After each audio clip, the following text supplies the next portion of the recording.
Hey guys, well, so we're live. We're live. Let's wait for some people to come on. We're gonna talk about. Sorry, let's start over. Take two. Rambling. We're going to look at Wise Traditions. This is a YouTube site currently run by Sally Fallon, I believe, and this is part of the Weston A. Price organization.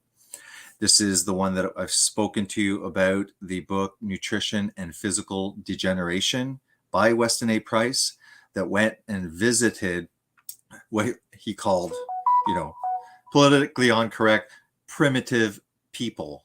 So these primitive people that he called back then. Now, mind you, we're talking about like the 1880s to the 1930s or something like that. This is very early. So what he meant by, um, just give me a second. I just want to plug this in. It's not going in. Okay. Perfect. Sorry, I was having trouble with the plugs. Yeah. Anyways, so he went to many different cultures that were primitive, meaning they were not in contact with modern man. Okay, and their modern food, their modern ways of living, they were not in contact. But then there were some people of the same genetic lineage, the same culture, sometimes on the same geographical area, but maybe they were um, in contact with shipyards and stuff like that. So they were getting foods of modernity, and you can see the contrast between people eating their traditional diet and the people that all of a sudden start eating modern diet, the health consequences of this. We have our 18-month-old granddaughter. We have kinship of her due to unfortunate multiple events, tragic, sad. We have the child indefinitely for now, and we're very happy, very blessed. She's 18 months old, so I'm kind of obsessed now with feeding her the appropriate diet that made these cultures thrive and avoid all the garbage of modernity. Because if you do this, the child will have a much broader jawline. The teeth will fit. There will be no cavities almost. And the nasal passages will be better developed, and they won't have what we have in modern times, this chronic nasal congestion. As I said, look at the size of my nose. Okay, look at that. Look at that thing. I should be able to vacuum, literally just go in the like, and all the dust should go there, and I should just go out the door, and everything's vacuum. That's how big my nose is. But I can't breathe through this big honker. These are all nutritional deficiencies. These are nutritional deficiencies primarily by eating garbage, such as a high diet of grains, which is basically sugar. Okay, anything with sugar. I don't care if it's a starch or what. There's an enzyme that degrades that, and it turns to sugar. Okay, so you're constantly eating grains, even fruits, all of these starchy vegetables. This is all sugar, and it will rot out your teeth. The people who had small amount of plant food, but a large amount of animal fats, they were using organ meats, um, animal food, basically a large amount of animal food with a little bit of plants and stuff like that to eat. But there was no vegan. There was no 70% vegetarian kind of thing with a very small amount of stuff. Now, these people as well didn't have 20 things that they were eating. Most of these cultures had like 3 staple foods that they ate like day after day. There wasn't much variation. Now, us in the West, having been brainwashed by commerce, and they want us to eat a wide variety, all sorts of different fruits and vegetables that aren't even original. They're GMO, first of all. And to eat all of these things that are getting shipped and bussed and through boats and stuff. I'm eating like coconuts from the tropics. It's like I live in Canada. All of these things, in a wide variety of, beans, soy, grains, eat it all. Or else they'll say it's a very restrictive diet and, there's no variety. Any nutritionist that says that they would be worried if you're not eating broccoli and carrots and celery and apples and bananas. Anyone who says if you avoid these things, the spaghetti, the bread, all the packaged foods in the middle, we're concerned that you'll fall into nutrient deficiencies. And you're like, yeah, well, I eat animal fat that has all of the appropriate vitamins there. I have great protein quality with all the minerals and stuff in forms that are absorbable. And if I go through what is in the animal food and I mark it all down, I don't know, it seems to cover all of the nutrients. So they would brainwash it. And obviously we've been brainwashed for a long time about everything that makes us healthy. Everything that the cultures prior to modernity were eating or not eating, we have been recommended to do the exact opposite of Weston A. Price's actual scientific research. He went and visited people that weren't sick yet. And he said, what are you doing? And what aren't you doing? Oh, you've never touched these foods. You seem to be thriving. What kind of foods have you been to? Oh, okay. Organs, meat, everything, the whole animal.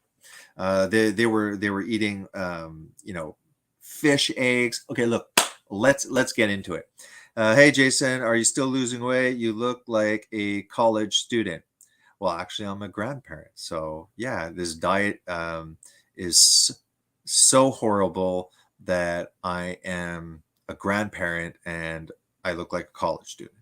But technically, there are old farts that go to college too. Thank you very much for the compliment.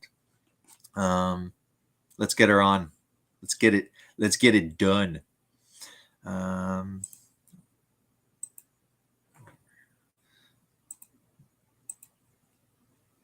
So I am obsessed about feeding my granddaughter the best diet that will assure that she thrives and that she develops to the highest capacity that she can.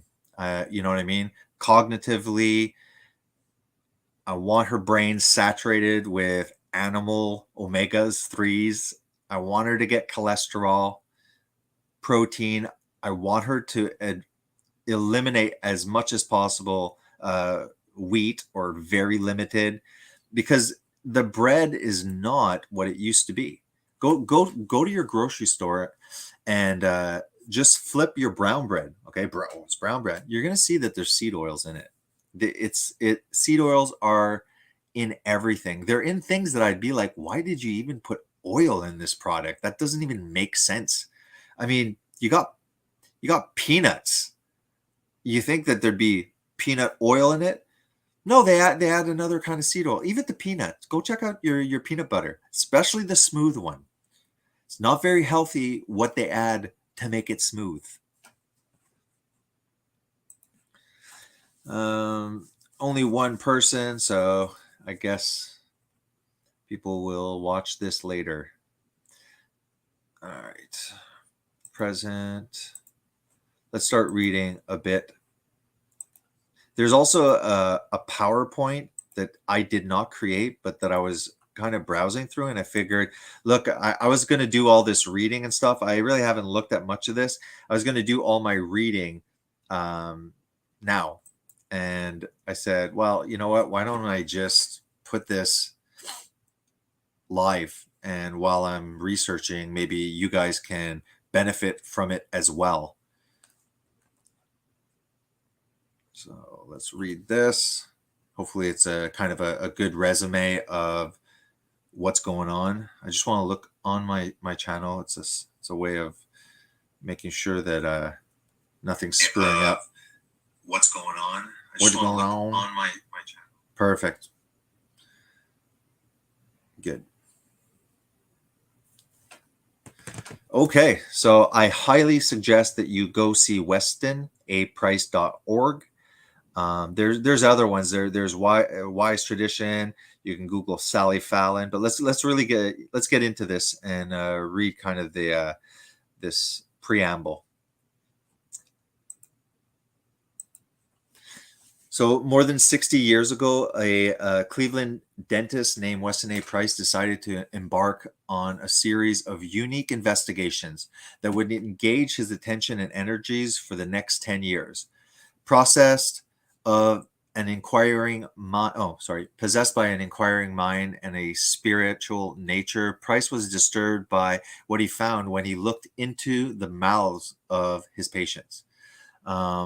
Rarely did an examination of an adult client reveal anything but rampant decay, often accompanied by serious problems elsewhere in the body, such as arthritis, osteoporosis, diabetes, intestinal complaints, chronic fatigue. They called it neurasthenia in Price's day. So here he is in modern times, and he's seeing the rampant tooth decay. He's seeing, modern diseases happening. Mind you, this is, early 20th century, almost late 19th century. So you notice that there's not necessarily a epidemic of heart disease as well as obesity.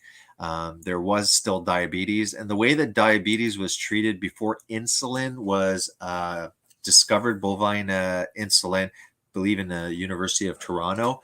Before that, people that were developing diabetes and their sugars were rising, doctor would say, stop eating sugar, stop eating carbohydrates, lower all of that. And because they had no insulin as a medication to give. The minute insulin arrived, it was like, all bets are off. Here you go. Just continue with your carbs, limit a bit the sugars, and here's some insulin. When diabetes, people keep on thinking, diabetes, high blood sugar. No, that's a symptom. What is the cause of diabetes? Diabetes is insulin resistance. Insulin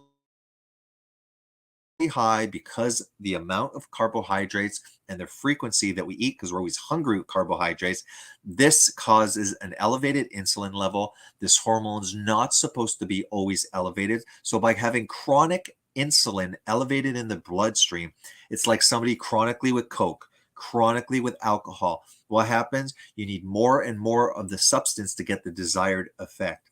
Diabetes is when insulin, which is a hormone that signals to the cell, open up, I want to push some sugar and nutrients into your cell, open the door. So that's the job of insulin. But if that insulin is chronically screaming, open up more, open up, it's like children when parents yell at them too much, there's no more of an effect. They become resistant to the signal. So diabetes is severe insulin resistance, and that resistance is the cell no longer responding to the signal of the hormone insulin. The only way to resensitize yourself and to reverse diabetes is by a severe restriction of carbohydrates. And that means more animal food, more protein and fat from animal food. And especially if you want to reverse insulin resistance, I think that a ketogenic diet, because the majority of us are insulin resistant, is a ketogenic diet for a year, incorporating, which you'll do naturally, a intermittent fasting regime, so that not only are you eating macronutrients such as fat and protein that have very little insulin response. Protein has a little bit more, but it's not comparable to sugar.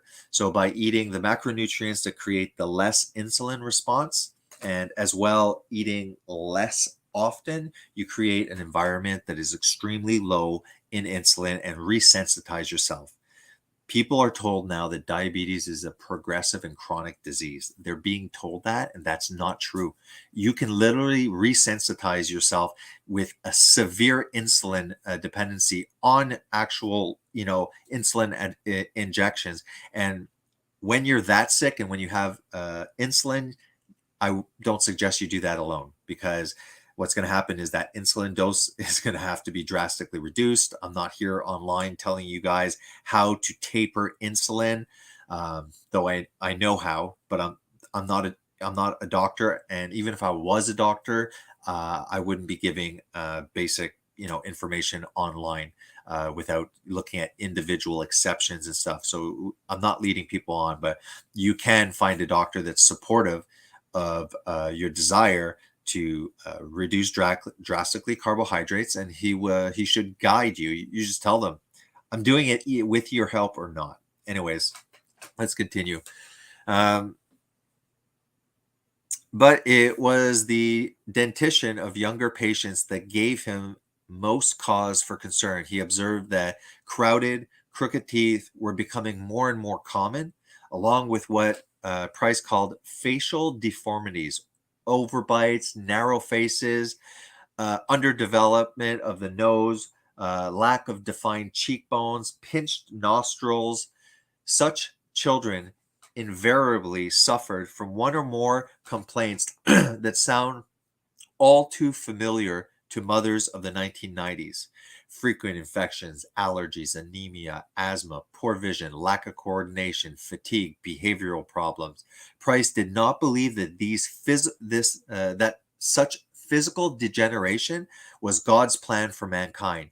He was rather inclined to believe that the Creator intended physical perfection for all human beings and that children should grow up free of ailments. 100%. What do you guys think if there's so many nutritional deficiencies, right, in the vegan diet?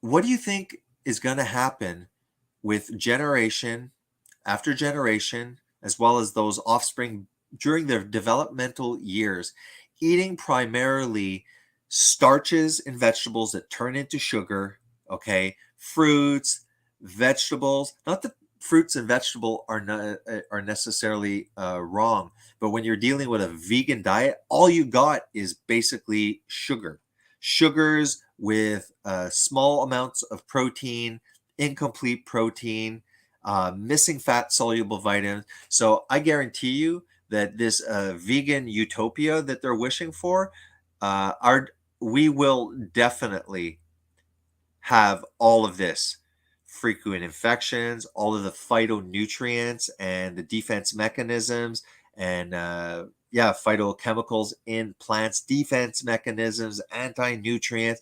All of this can cause autoimmune issues and allergies. That's why a lot of people, out of desperation, try either long periods of fasting to reset themselves and to heal their body, or they'll do a carnivore diet, restricting even sometimes to the point of meat and just drinking meat, salt, and water kind of thing, just as a reset. I don't suggest just eating steak for the rest of your life is necessary or optimal. And I have some concerns if you're just eating steak and you're not eating at least liver and things like that. I think it's pretty extreme, but I do think that things like 1 year of strict keto to lose weight, 1 year of carnivore diet to start eliminating everything, see if you react, if your ailments change.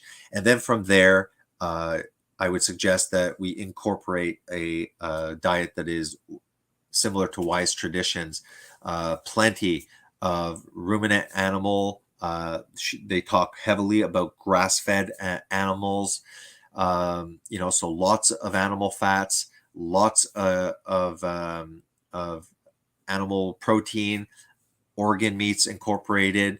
They were big. I remember you talked to your great. Everyone was taking cod liver oil. That was like everybody had those bottles. I don't suggest that you supplement I don't suggest you supplement with anything. The only time I would suggest supplementation is if you're doing a ketogenic diet and for the first 2 weeks to a month, you will have an adaptation period that might make you feel fatigued and have some actual negative symptoms. So I would suggest salt, potassium as well, magnesium. So magnesium, sulfate, potassium, and salt. Just have those during the adaptive period, and you should be okay with the 2 weeks that are rough for somebody with a ketogenic diet.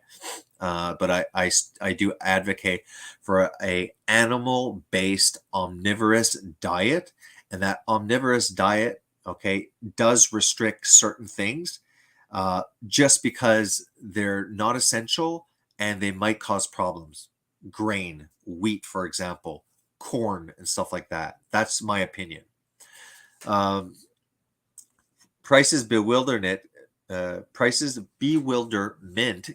gave way to a unique idea. He would travel to various isolated parts of the earth where the inhabitants had no contact with civilization to study their health and development. His investigations took him to isolated Swiss villages and in windswept off islands of the coast of Scotland. He studied traditional Eskimos, Indian tribes in Canada, Florida Everglades, South Sea Islanders, Aborigines in Australia, the Morris, I might be mispronouncing that, the Morris in New Zealand, Peruvian, Amazonian Indians, tribemen in Africa. This was extensive. So look, I don't see how this is not the most important nutritional science of the century. Okay, this is a non-biased, objective investigation. The guy was not a vegan. He wasn't a proponent of any of this. He went on an investigation. He found cultures that were thriving, that didn't even understand, like, what are these, cancer and stuff. They're like we don't understand. Like, people live and thrive to a very old age and die in their sleep, but like, we don't understand. So and now we're all sick, guys. So we're all sick, and we're trying to do these weird observational studies and look at stuff, and it's completely biased. It's funded by like real conflicts of interest. But then we have this guy that went and the book is this big, and it's all his research is documented. So no one is going to convince me that in this book, all the foods that these people were eating, okay, that we're not suffering from modernity, that it's cross-checked by when they did start eating the foods that we were providing, those healthy people got sick. I don't need observational studies. I know that eating animal food, a large amount of it, and organs and their fat, and especially, you got to get grass-fed animals as soon as possible into your diet. You can transition, if you're already eating a standard American diet, you can transition into the grocery store animal food, but then fine-tune your diet and go after into your community, search and seek, and you will find animal food that is ethical as well as grass-fed. The animals need to be eating their natural diet. But this is a transition. If you're fat, sick, and headed for death, the most important is to remove all of the middle section, which are just toxic seed oils and corn and glucose and in the form of cane sugars or high fructose corn syrup. Complete garbage. All right. So he goes through all of this. This is healthy people. He saw, what did you eat? What didn't you eat? Let me take pictures. Let me see your health. Let me see your teeth. Off we go to the next one. Hey, look how they were thriving. You know what they're eating? This is what they were eating. You know what they weren't eating? That. Boom. The whole confusing mess of why we are sick and why we have always been plant-based.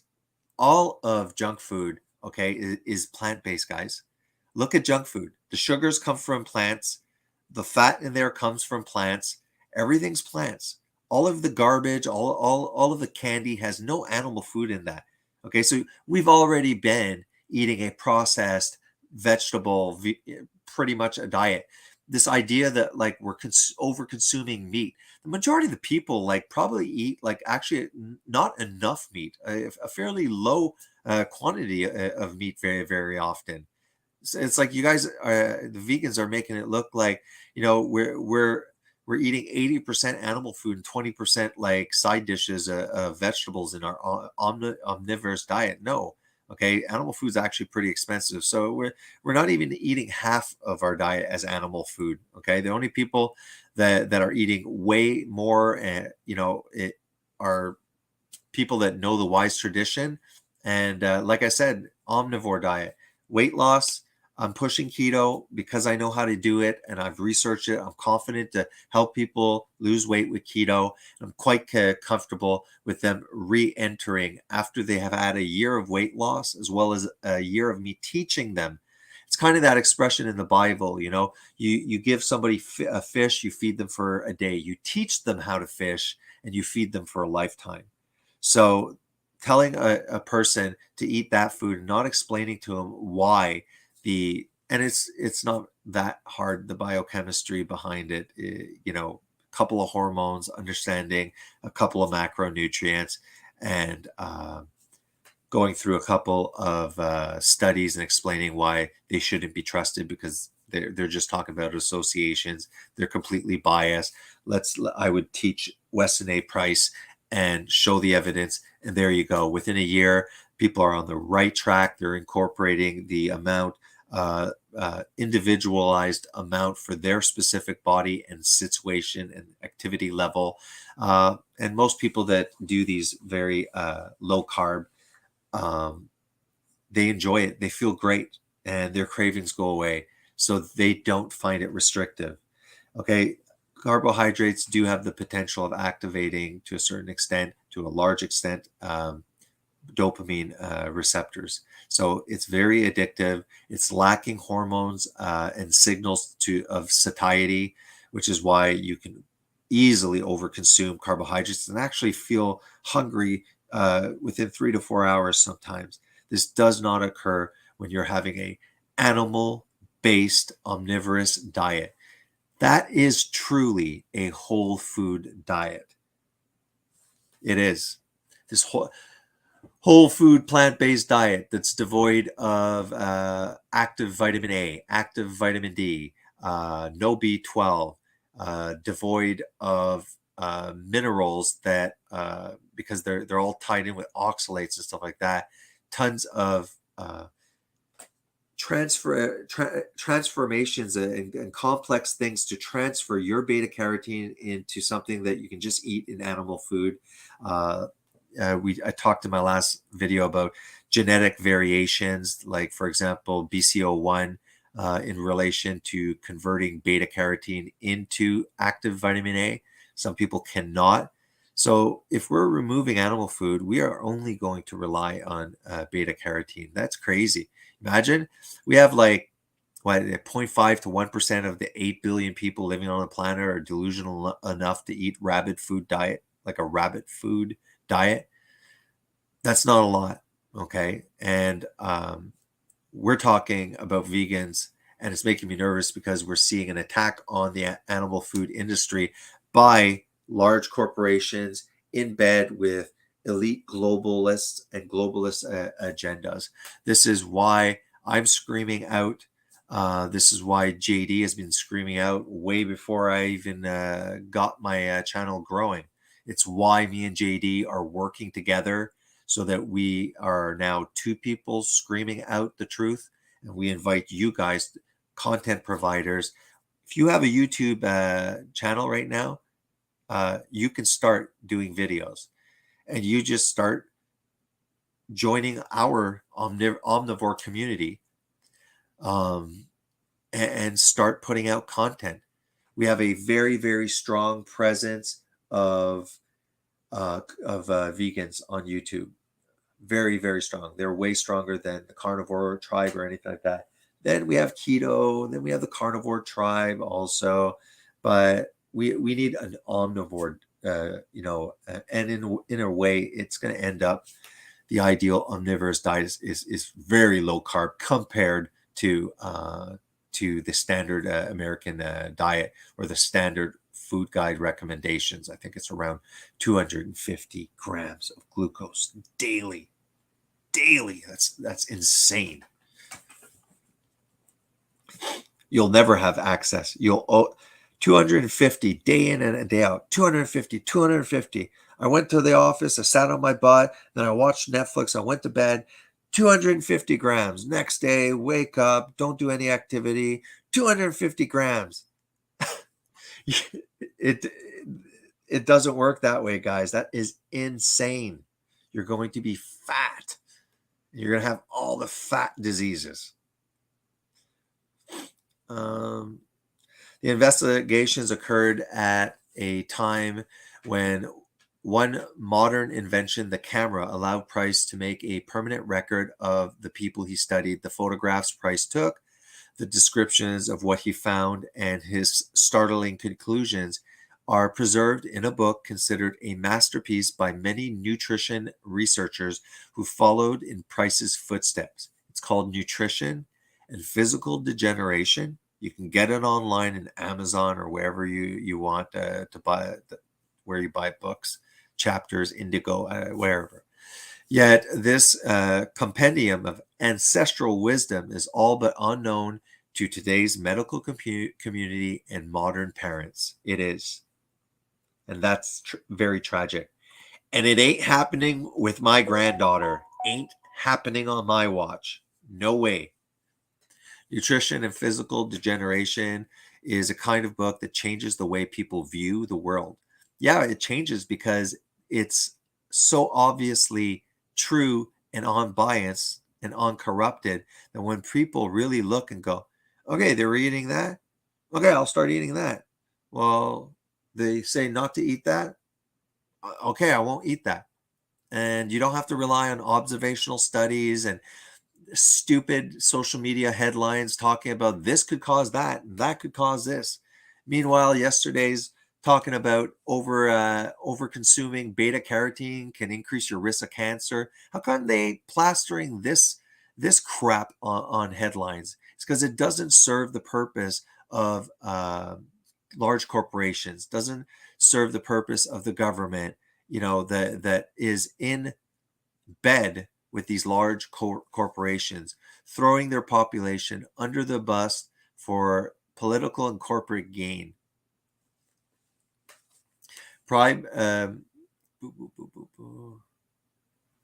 Nutrition and Physical Degeneration is kind of book that challenges the way people view the world. No one can look into the handsome photographs of so-called primitive people, faces that are broad, well-formed, and noble, without realizing that there is something very wrong with the development of modern children.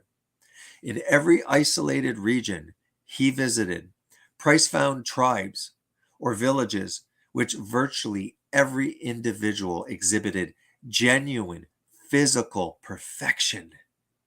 In such groups, tooth decay was rare.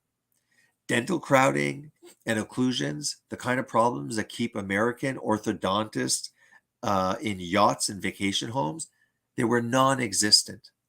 Price took photographs after photographs of beautiful smiles and noted that the natives were invariably cheerful and optimistic. Such people were characterized by splendid physical development and almost complete absence of disease, even those living in physical environments that were extremely harsh.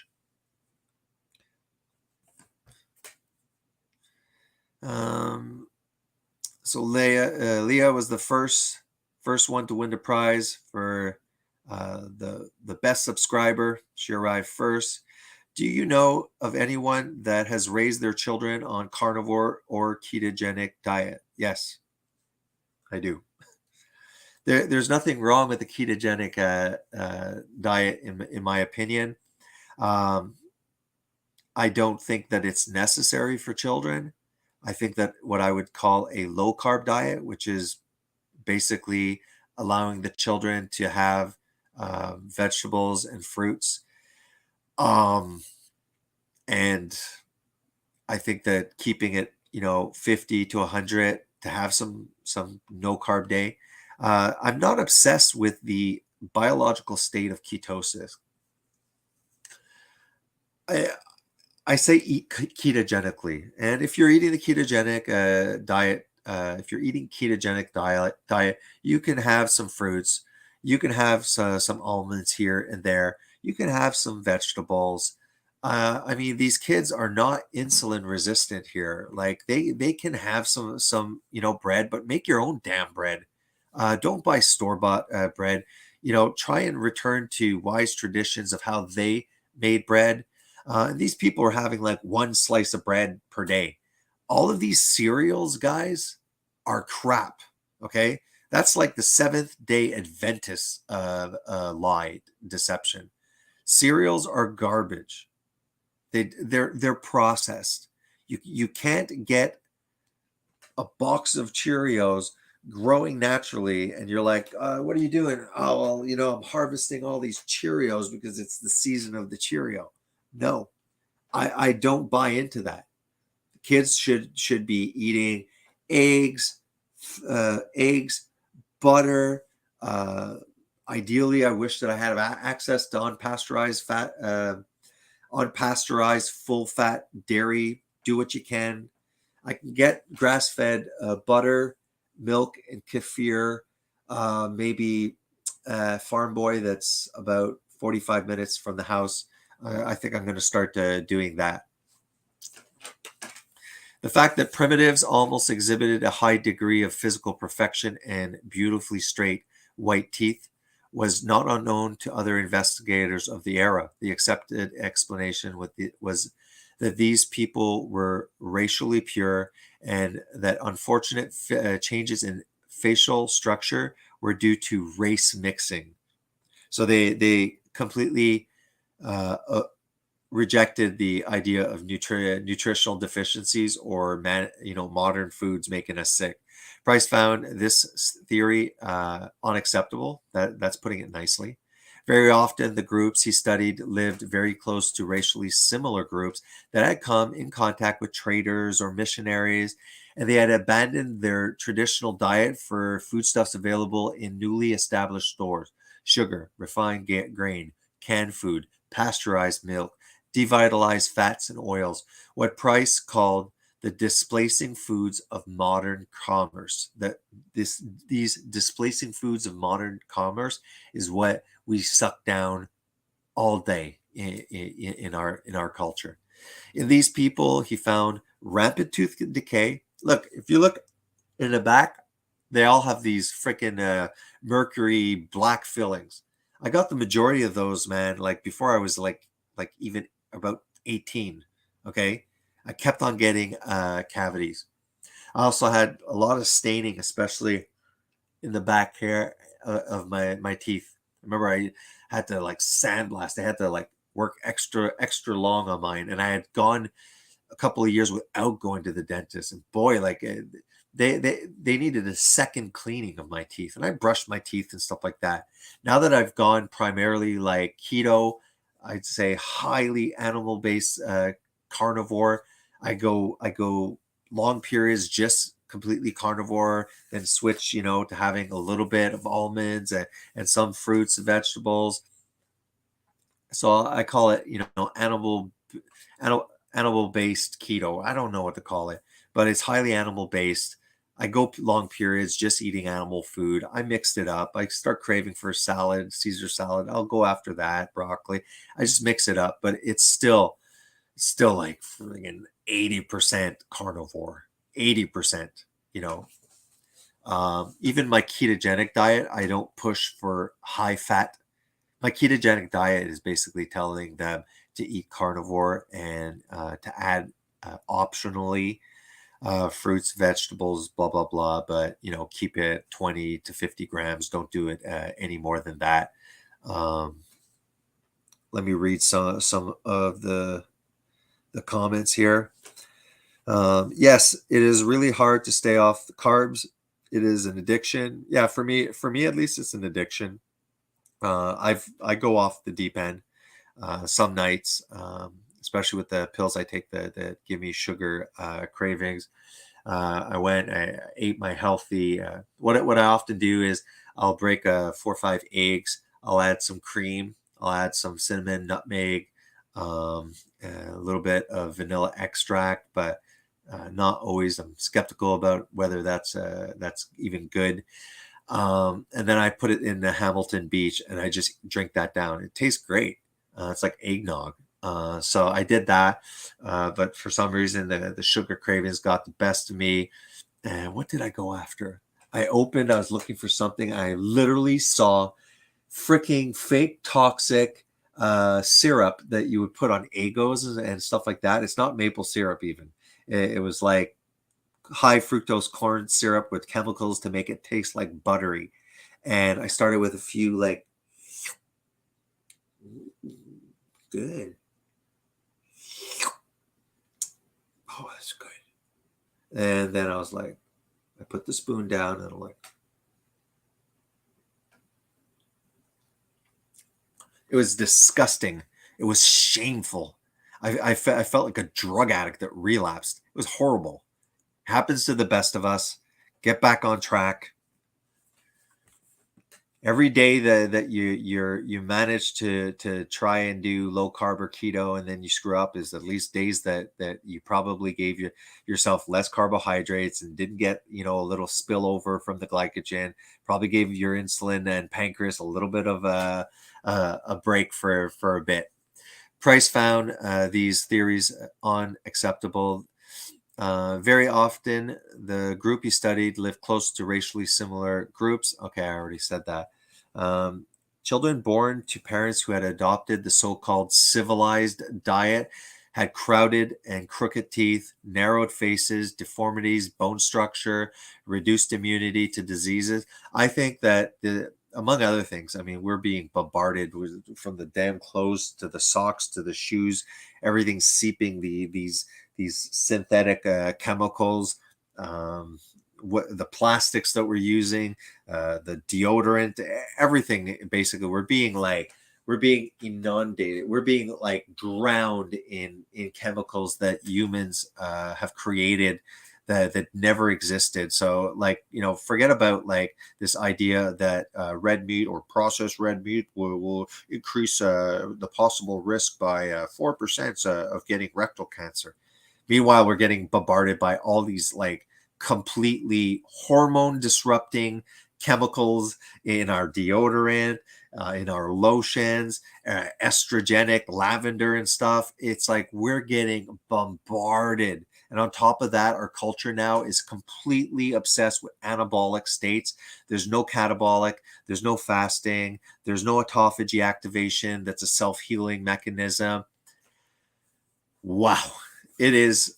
And then we just increase carbohydrates. And because of the DNA damage, cancer is on the increase. One aspect of the increase in cancer is really the lack of catabolic autophagy. It's like we are full of garbage and we just keep on eating and eating every 5 hours, and your body gets like a small break of 8 hours to 10 hours while you're freaking sleeping, and then it's like bombarding. Well, you know what? There's a lot of garbage. There's a lot of cellular debris. There's a lot of like byproducts and stuff like that, and a lot of things that just need to be eliminated. That is not happening, guys. If you're stuffing your face with 3 meals, with 3 snacks in between, that's 6 eating sessions. That's not happening. Price concluded that race had nothing to do with these changes. He noted that physical degeneration occurred in children and native parents who had adopted the white man's diet, while mixing race children whose parents had consumed traditional diet were born with wide, handsome faces and straight teeth. My granddaughter is going to have the largest jawline. She's going to be able to fit her wisdom teeth in, and 4 other teeth if she wanted. Okay, her nose, okay, will never be congested. She will have. I'm excited, guys. This is my mission, among other things, as a grandparent here. Um, yeah, and she's going to be so unlucky, depending, how long this happens, and that we're raising her. If it happens to be, forever, God bless. God bless. She is a blessing to our family. I can't help but smile. There's been a lot of stuff happening at work, a lot of like real just bombarded with stuff that would, justifiably allow me to sulk and feel sorry for myself. I just can't help smiling when I see her. And I'm doing this right on every level, and I am not messing up on this diet. Not messing up. For me, the two jobs that I have is to feed them, to make sure that she leaves here knowing exactly what is the human appropriate diet and what to avoid, and hopefully that I'll bring her to the true God, the triune God, and our Savior Jesus Christ, right? All of that Christian stuff, boom. We're going to homeschool her if we are still raising her. We're homeschooling. This Michelle has a large family. There's multiple people now. We're done with the schools. Okay. I am not allowing. Okay. Thank goodness my 2 boys are 16 and 17. They're basically we're on the way out. Okay. We are not getting any brainwashing from these stupid activist teachers that I see everywhere on social media. My granddaughter will not be taught, okay, these horrible false ideologies that are making our children. We are old schooling her. She will never, until she leaves. I will stretch this as long as I can. She will not know what social media, what all of this YouTube. We put selective YouTube channels. Okay, she doesn't know that it's YouTube, that she's watching these cartoons and kids shows that we're watching and we're verifying. It is so bad that the wokeness has even entered Disney and cartoons and stuff like that. Wokeness has infiltrated our universities. Wokeness, activist teachers that are more obsessed with teaching these destructive and false ideologies, okay, to influenceable children, not asking parents. It's like, this is my child. I will infuse my values into my children, and you will teach them math and how to read and whatever other core courses that I lived, that I was raised with. Shut up. We don't want to know about your personal life. We don't want to know about these ideologies and this wokeness. Teach my kid. I want them to know basic geography, basic art, basic math and English. Just teach them the core courses and shut your mouth. We don't want to know anything about your personal life. It has nothing to do with anything. So I know what's going on in those schools, and those schools, my granddaughter is never going to be subject to that. We'll homeschool her, and we have a large family on Michelle's side, and we're all gonna join together. There's 6. She has 5, 1 brother, and 3 sisters. No, Michelle's the oldest, and then there's the brother, and then there's 4 other girls. They're all adults. They have children. I mean, we're like 40 people kind of thing when we gather together. So we have a strong family network, which is a wise tradition as well to have. And we are going to bound together and protect all of these children, which are probably about 20 or something in the family. Any Sorry, I just want to check into the live chat. His Highness is there. Guggen Slayer.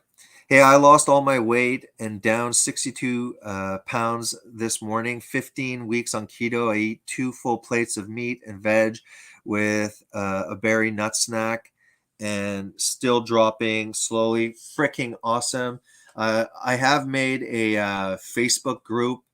I think I'm not even sure how to send the invites, but I have Benton that is doing keto, and I'm kind of coaching him. Slayer, you seem to be really on the right track. We can join in. I can find a way of inviting you to the Facebook. It's just like a messenger group. I'm not even sure. I'm trying to make it, but I don't go on Facebook, so I'm not even sure what the heck I'm doing. But and I do want to make a 1-hour live stream keto question and answer. So I would love to have G Slayer. And what I'm going to do is I'm going to make it every week the same time. I think that's going to help in increasing the viewers. They'll know this is the regular time for the keto question and answers. I want people coming on. We'll go through questions and answers and problems. I'll blab a little bit.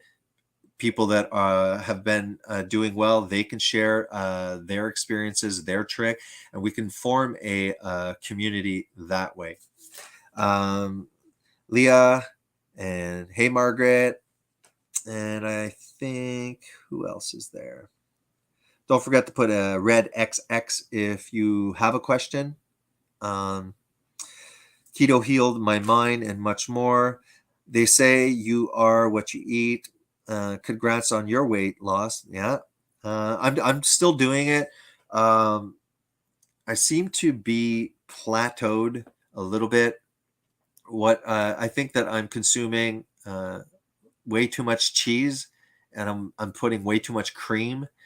So I think that is supplying quite a good amount of fat. I'm not getting fat with the fat that I'm taking, but I'm definitely not dropping.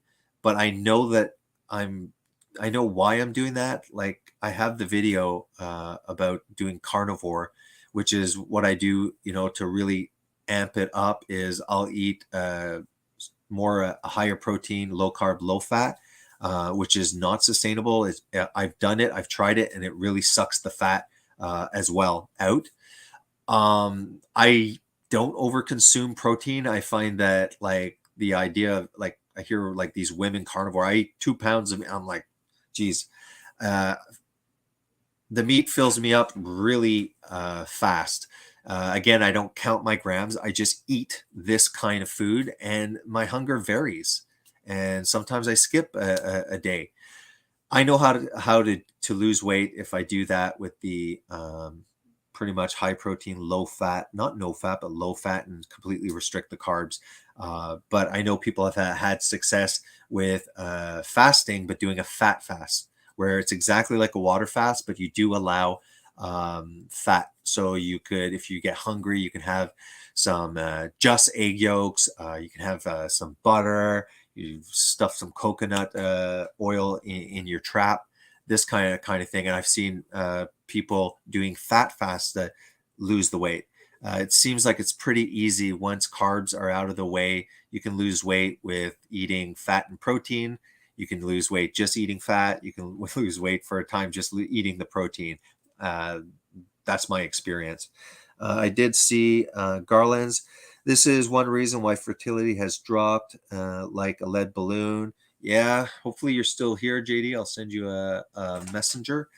I will post an invite for JD. Search, copy. JD, if you're still there, you can come on. I do. I want to continue going and reading through this. I think it's a good kind of little resume, little book report on all the stuff that was occurring in there. Everything good? Okay. Just one moment, guys. You think it's necessary? What do you think I should do? Should I just reciprocate what it Sorry, is? I'm just gonna let me just press something so there's no dead air. I'm just gonna start a video. Guys, I'm just gonna start a video and press mute. There's something I need to talk with my wife, but I just don't want dead air time, so I will play this. Give me 1 second. Present, screen share. I'll show you, I'll let a video play of my video on Weston A. Price, one of the chapters that I go through. Yeah, exactly. Videos. What is it? Grandpa, that was doing business.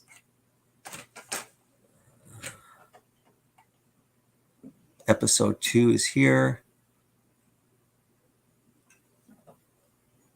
You are just so attentive to every little. All right, okay. Anyways, episode 2 is here. It's good enough.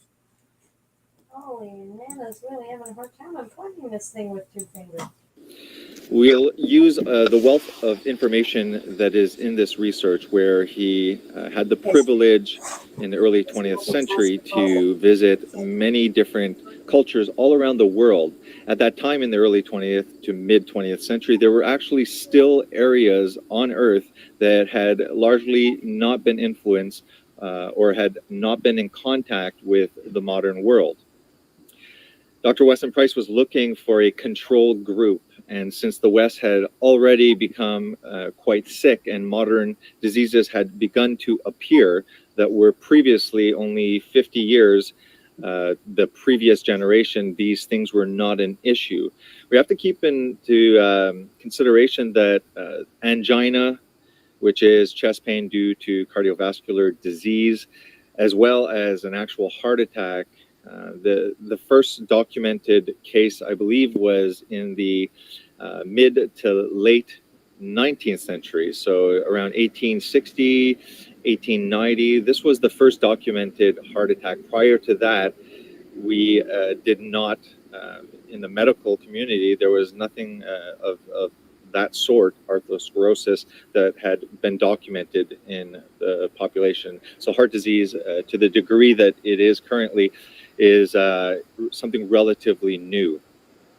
The research in nutrition and physical degeneration goes out of the West, out of the modernized world, and actually finds areas where they're eating their traditional cultural indigenous diets.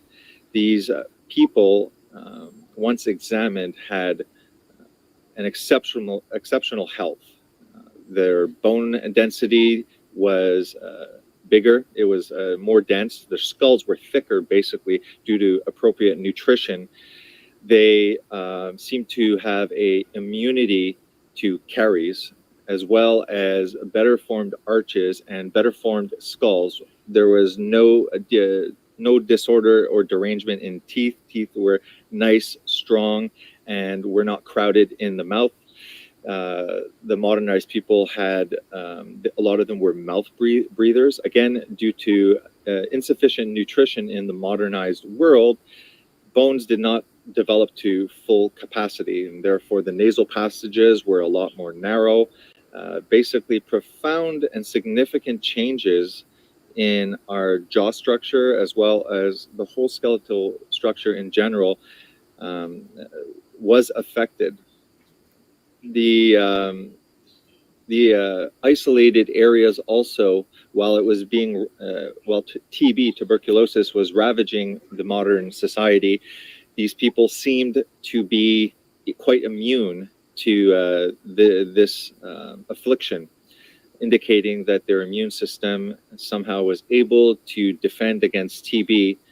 However, when they adopted modernization, primarily the modern foods, the white flour that was heavily processed, which is basically just sugar, as well as white sugar, and the introduction of seed oils. I'm going to hold off about seed oils, but in the coming episodes, this will be an important and one of the most significant topics, seed oils and the omega-6 concentration and the oxidative stress. I'm going to do the video, sorry, but yes, we'll go profoundly into seed oils and look into the research and come to a conclusion if seed oils are possibly a major cause of the modern diseases. So we understand that the modern diet had become profoundly high in carbohydrates, in refined carbohydrates.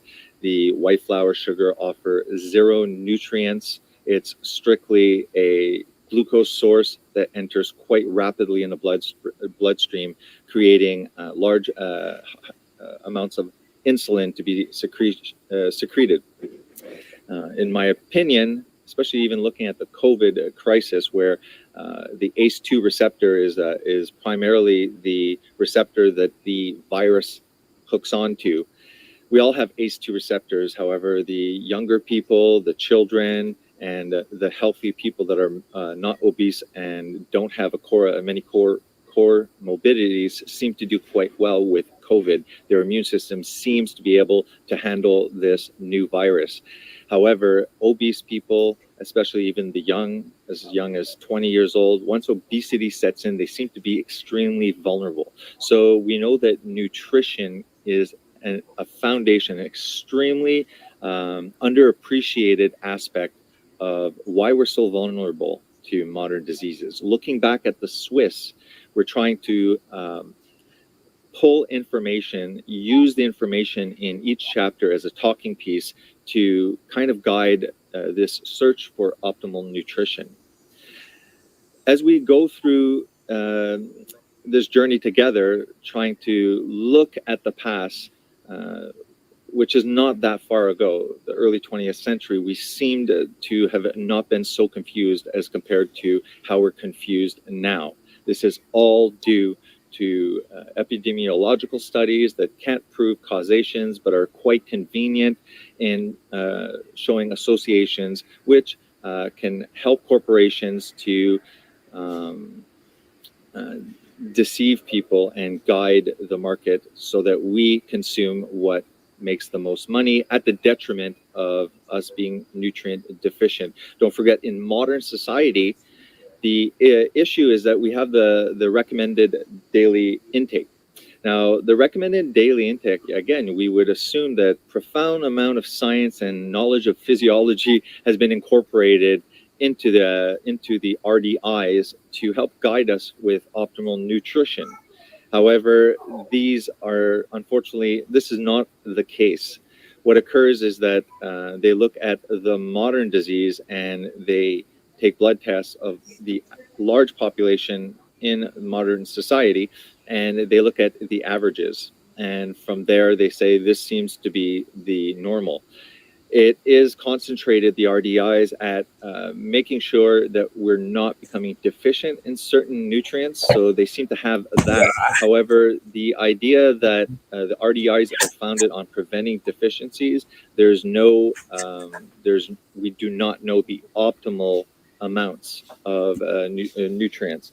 The one interesting aspect is that Weston Price not only checked the health factors and many blood tests on the individuals in the isolated versus the modernized areas, but he also analyzed soil quality, analyzed the health of the animals, the nutrient content of the animal foods, as well as certain areas that did have plant and wheat and other plant materials. He looked at the nutrient content and saw that it could be as high as 10 times the amount. So as a side note, we can see that one of the major issues is that we were able, with the adoption of plant agriculture 10,000 to 12,000 years ago, to obtain high amounts of carbohydrates and calories. However, carbohydrates don't usually carry nutrient contents. They're strictly energy sources, an option that we can run our body with. So let's look into the isolated and modernized Gaelics, see what they were eating. Let's go back just for a quick review of the isolated and modernized Swiss, who were eating primarily milk products from grass-fed cows and goats that were being grazed on pasture in the Swiss Alps that were isolated in these valleys. The soil quality obviously was extremely high, making the grass-fed nutrients within these ruminant animals quite high also, which also means that the raw grass-fed milk had up to 10 times the amount of nutrients that we currently see in the cows in modernized areas being fed an inappropriate food source such as grains, not having cows always grass-fed. They could be an update on the poll, completely, please. locked in barns. Okay, sorry about that, guys. You don't have to be a vegan to disagree with those farming methods. I mean, how long ago was that? Because I don't find that I look any older than here. How many? 2 years ago. Do I look older now, or the same? Definitely the four years makes a bit of a difference. But if you go back 10 years when I was sick, fat, yeah, I look younger, even like a decade later. Just don't forget that. Put on your bed. Yes, of She course. should go there. Yeah, of course.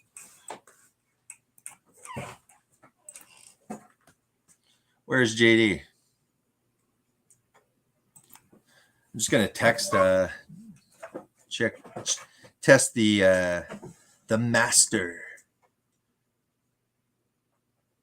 levels. I think his mastery level is 96. I think I'm in the two digits. I had started at level 6. I think I might be at 15 or something. I'm gonna have to mark down the master levels. All right, where's JD?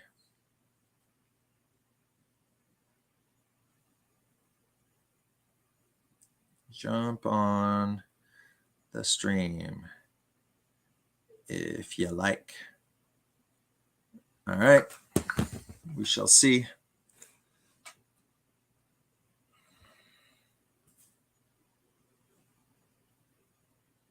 Live stream.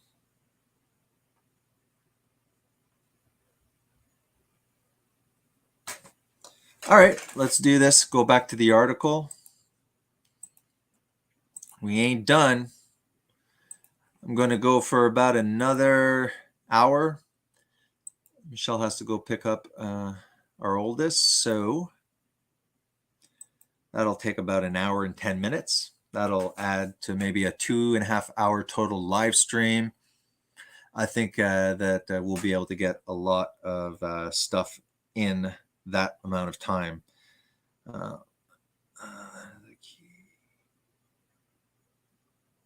Let's see what Leia says. Leia, do you know anyone? Yes. But the point is biologically, do you think carnivore, keto, technically could be done? Yeah. But why? There's no point. Just I would feed the children exactly what Weston A. Price suggests, because it is science-based. It's based on these thriving children. That's what I would do. So, there's no need for keto for a child. There's no need for carnivore. Give the child a omnivorous diet, right? And avoid the seed oils, avoid the high amounts of carbohydrates, stuff like that. Concentrate on protein, fat. Go through the A, B, C, D, K, all of the vitamins. Look it up in animal sources and just go through a checklist every day of okay, accomplished all the nutrients every day. That would be something smart. So physiologically or biologically, no, I don't think it's a problem. The Eskimos were quite carnivorous and ketogenic. I mean, a vast amount was seal fat. Do you know of anyone? Well, I know of people that are carnivore and keto, and the children tend to eat a lot of that style. But are the kids following it necessarily? I take it back. I'm not sure. Passing through. Yes, it is really hard to stay off carbs. Yeah, I lost all my weight on keto. We talked about that. Margaret saying hello to everybody. G Slayer again. Keto healed my mind. Yeah, cognitively, there's studies. I could pop up studies about the cognitive improvements when you're in ketosis. 72-hour fasting cured processed food addiction. 72 hours, what a discipline. Jeez. Yeah, 72 hours is great. I've done 5 hours, and my a guy at church I think he did 21 hours. And I know one other guy at church that did 40 days. And my friend did 20-ish days. Felt great, did well. I will start the fasting and upping that too, because I could just fast the other 15 I need to lose like this. Processed food also causes a lot tartar. Yeah, it's true. Like I've always not wanted to say that, but maybe since I just read this, it's like I don't brush my teeth that often, and they don't get stained. I don't have bad breath. It's very, very, very odd. And that's the thing, is like these places with all their white teeth and no caries and thriving, no diseases. They didn't have dentists, guys. They weren't flossing their teeth. They weren't getting fluoride. They weren't, brushing their teeth with Colgate. None of that stuff. Meanwhile, here we are, like going to the dentist, fluoride. We're flossing our teeth, and we're still requiring dentists and stuff like that. It's a gimmick. It's all a gimmick. Raw grass-fed. My nephew gave me some. So good. Yeah, it is good. The kefir, I've tried grass-fed. Kefir made from grass-fed milk, and it has a naturally sweeter taste. I'm gonna have to get back into that. All right.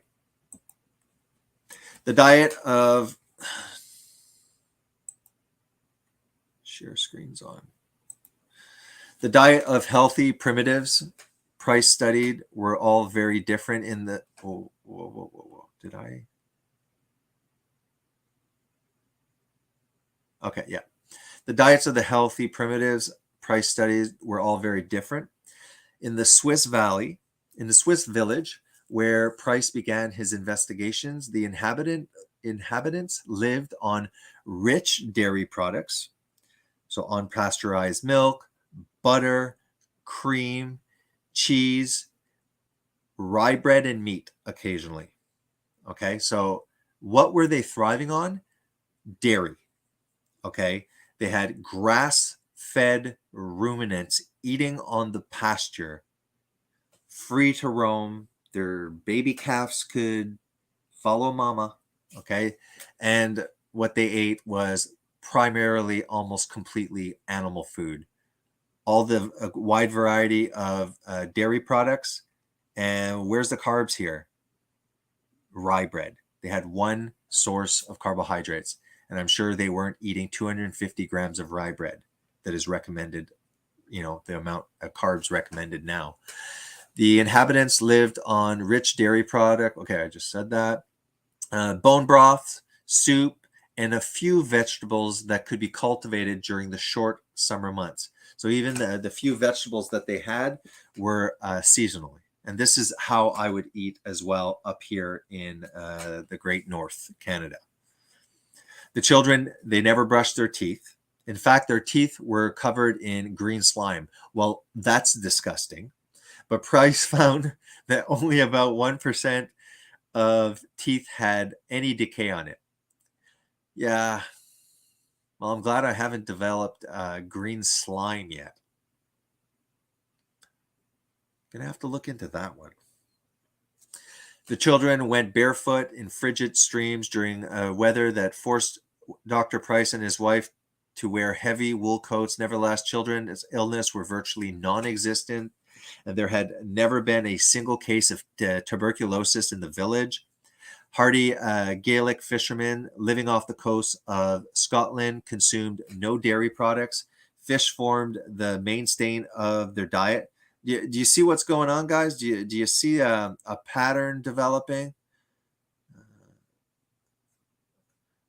Just a minute. I'm just going to voice them. Yeah, JD, just send me a message here because I'm share screening, so I won't see you in the back studio. So just send me send me something right here, so I'll let you on. I'll just check quick now, though. I'm going to send a link. So there's a fresh one there right on the bottom.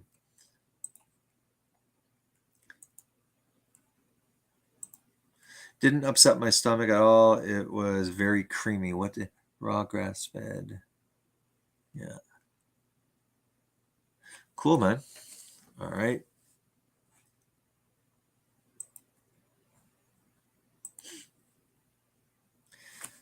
Here, I'm starting here, guys. Hardy Gaelic fishermen living off the coast of Scotland consume no dairy products. So it's completely different, right? So don't forget, Scotland, very rocky, mossy terrain, not really any significant amount of grassland for the cows to eat. So again, so they're not eating dairy because just geographically and culturally, their wise traditions just never adopted it. So what happens is fish formed the mainstay of their diet. Okay, now let's look at the carb sorts that they had, along with oats made into porridge and oatcakes. So their only carbohydrate source was from oats. So they ate mostly fish and side dished with oats. There's a staple meal that they would make, fish heads stuffed with oats, and chopped fish liver was a traditional dish and one very considered very important for children. Yeah, so they have the fish, stuff the liver in there, and stuff it with oats, and there was their super meal. So let's look at the Eskimos. The Eskimos were composed largely of fish. Fish roe is fish eggs. Marine animals, including seal oil and blubber, allowed Eskimo women to produce one sturdy baby after another without suffering any health problems or tooth decay. Okay, so this is what I need. I ain't sitting down with vegans where they like Jeffrey, you know, the soy boy, beta boy, going, mega study, I got a mega study. It's like, I don't need it. I know what we're supposed to eat. Okay.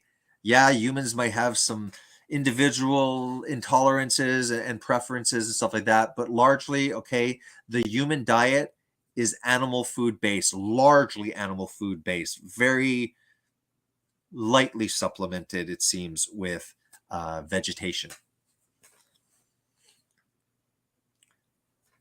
So why don't we compare the vegan diet to these guys? Because they're able to avoid all of the modern diseases, right?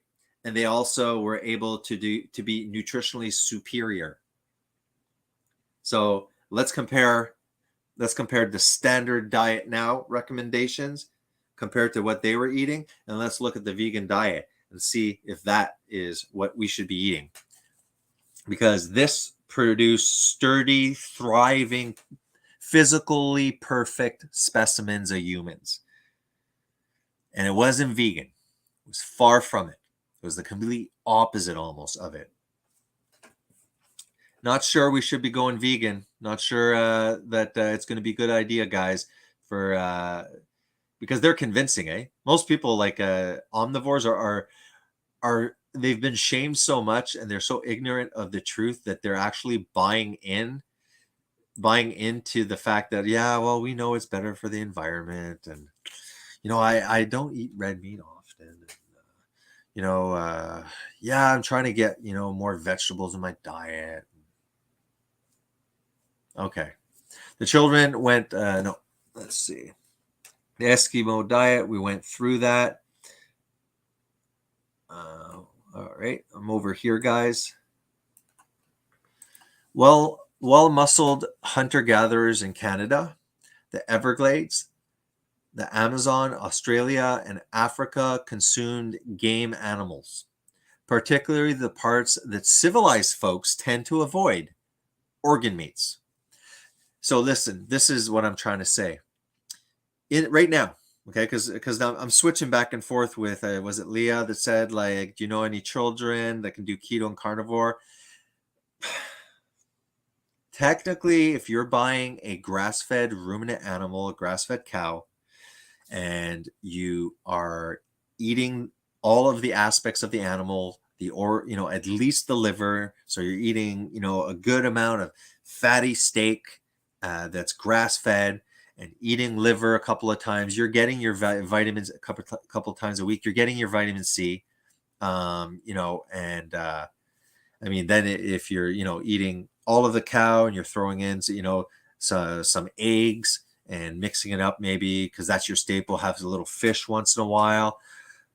Like I said, I don't see a problem, even though for us it seems like, well, that's extreme, but I don't think so. Like, what is it? If I eat like eggs, completely carnivore, it's unhealthy. But if I continue to eat all of the omnivorous animal food, but then I add some pasta here and some rice there, all of a sudden it becomes like not extreme because I've added those nutrients, but they don't add anything additionally. It's kind of weird. Like, I'm trying to deal with the programming that's occurred. I'm gonna ask JD his opinion. Okay, so they go through the Australian, African. They all consumed. I'm over here. Game animals, particularly the parts that civilized folks tend to avoid, the organ meats, glands, the blood, marrow, and particularly the adrenal glands, and a variety of grains, tubers, vegetables, and fruits that were available. So again, what are we eating? Okay, variety of grains, tubers, vegetables, fruits. I'm sure that these grains, they weren't consuming a massive amount of it, but they were a part. So it was, again, an omnivorous diet. That's what we should be eating.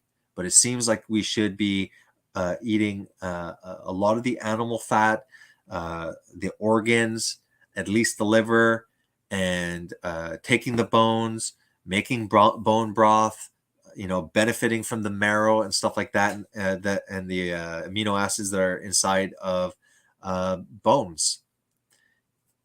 Yeah, it's this is how we should be eating.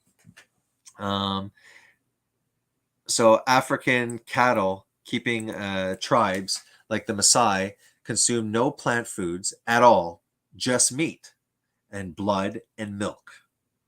So are you seeing what's happening? These people, so if I go and I'm like, oh man, all I do is eat milk, drink blood and meat, and it's like people would freak out. Meanwhile, have we gone through all of these people? Are they eating 20 different things in their diet, or are they eating maybe 3, max 5 things in their diet? What would be considered by university certified nutritionists and dietitians would be considered extreme and putting us at risk of many nutrient deficiencies. This is what they would say. That is modern university nutrition at the moment. It is ridiculous. Hey JD, you're on. Oh, hey, Hey. can you hear me? Yeah, let me put it up full. It's a bit low though, I think. How about now?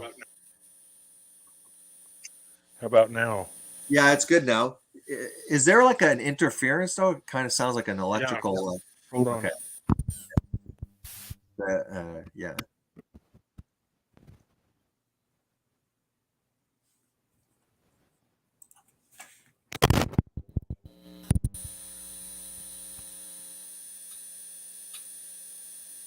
How about now? Nope. Worse. Worse. You can hear it as well though. Can you hear me at all? I can hear you, your voice, and the volume's fine, but there's this like that's the best.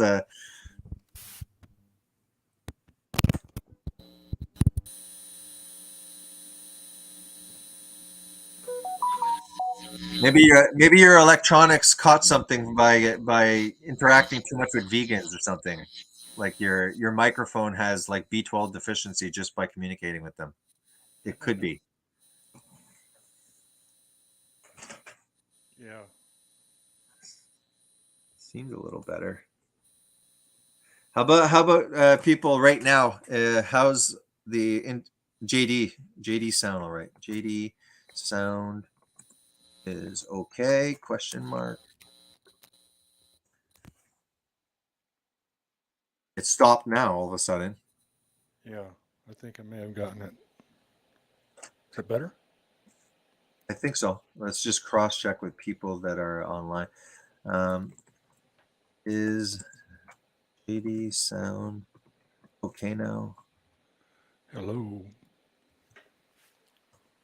The volume is fine, and the interference is minimal if there is.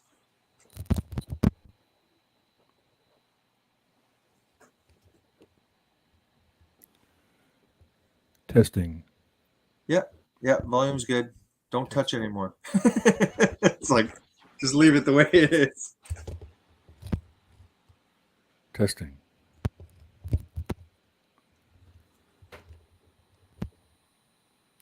Okay. Yeah, that's good enough. Leah says the intro.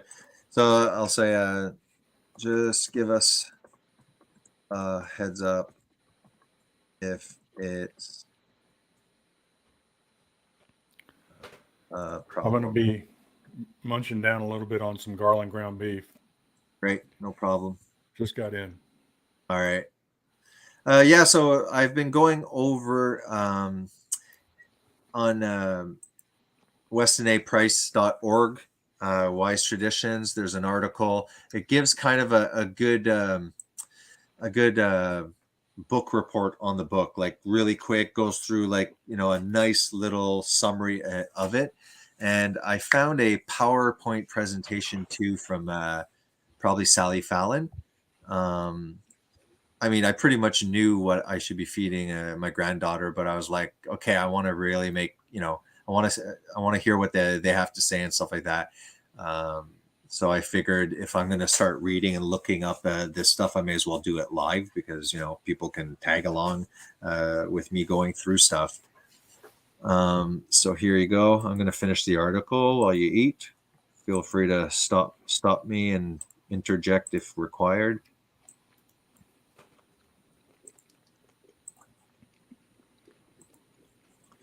All right. I think we're here. Let's start with the Maasai. We already went through all that, JD. So African cattle keeping tribes like the Maasai consumed no plant foods at all, just meat, blood, and milk. South Sea Islanders and the Maori of New Zealand ate seafood of every sort of fish: shark, octopus, shellfish, sea worms, along with pork, meat, and fat. Okay. And a variety of plant foods, including coconut, manioc, and fruit. So you can see, like, there are some that are completely carnivore, like, or almost complete, like the Maasai and the Eskimo. The other ones, as you see, they'll have only like 2 or 3 different animal sources of food and maybe 2 or 3 maximum different plant foods, but those plant foods were not transported anywhere. These things were what their traditions and culture had been consuming. But it's definitely not 70% of this food that's plant and like 20% animal. It was way more like probably 70% animal food with 30% supplementation of a very limited amount of carbohydrate sources. And it's kind of like it makes me think what you recently told me, JD, that you were like, well, look, you can only take a certain amount of protein before that protein is not even used as protein and converted into sugar. So since the protein is very precious, you shouldn't really overdo it with the animal protein. You just give enough of what your body requires, and then keep that meat for tomorrow and add a little bit of vegetables for the carb sources. That way you're keeping the meat for where it should go. That's pretty much what you told me recently. I think that makes sense. Yeah, I think that to kind of narrow it down a little more would be not just a vegetable source, but Starch. a starch, like I use either boiled potatoes, and I peel the potatoes, and then I boil them twice. Well, I peel them, and then I cut them into little cubes, and then I boil them in distilled water, I was gonna say, yeah. So you're always using distilled, like. and then I boil them again in distilled water. Can you And tell? Can you tell, like, the people that will listen and are listening, why specifically you would use distilled water so they understand the concept of using distilled water? yeah, water has the potential to absorb soluble substances, like, for instance, salt. When you put salt in water, it dissolves. So that's soluble in water. Sugar is soluble in water. Calcium is soluble in water. And so when you use, most people's tap water has got calcium in it. And especially if you've got what would be considered hard water, then you're going to have a lot of That's right. calcium. And so that water is going to be already full of solubles. And as the amount of solubles goes up in water, then its potential to absorb solubles goes down. To extract, right? Right. And so distilled water is pure H2O. It's got zero solubles in it. Hmm. And so its potential to pull out any solubles is very, very high. It's almost, it's like almost a, it's similar to a vacuum chamber of sorts, where any food that you boil it in that's got any water solubles in it, it's going to help leach that out. Okay. Especially,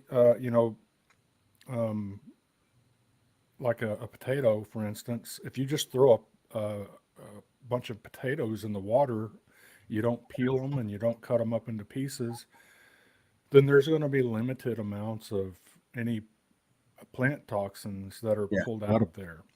Yeah. But if you peel it first and then cut it into pieces so that that distilled water can reach in there and pull those toxins out, then more of the toxins, and there are different studies out there that show that one study will say, oh, boiling the potatoes was very effective at removing toxins.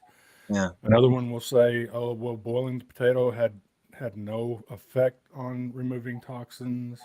But then, you look to try to find out, well, what kind of water were they using? Did they peel these potatoes? Did they cut them into cubes? Yeah. There's a bunch of information there that in the studies where they're poo-pooing the idea that boiling potatoes can leach toxins out, because there are other studies that do show that it is effective. So I just wonder, were the ones that show that you can't leach them out, were those actually designed to fail, right? Yeah. In other words, I could Yeah. use hard water and boil unpeeled potatoes, and I wouldn't expect to leach much of any of the toxins out. Yeah. However, if I do it in distilled water, I peel them and cube them, then I would expect to get most of it out. Yeah.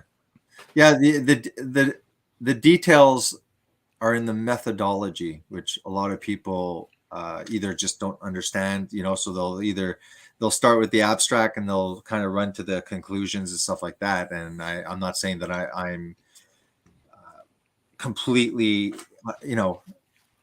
a master at it. There's a lot of aspects that I do want to try and find a course to make sure that I know how, like the N1, like there's a lot of little things that show the confidence rating and stuff like that. So, but one thing is, for example, I use airway pressure release ventilation at the hospital, and it is an unconventional form of ventilation, and it's existed for 30 years, and it's never performed worse, but there's really strong studies on using conventional ventilation that are good, are strong studies. So, and a lot of people are not taught it.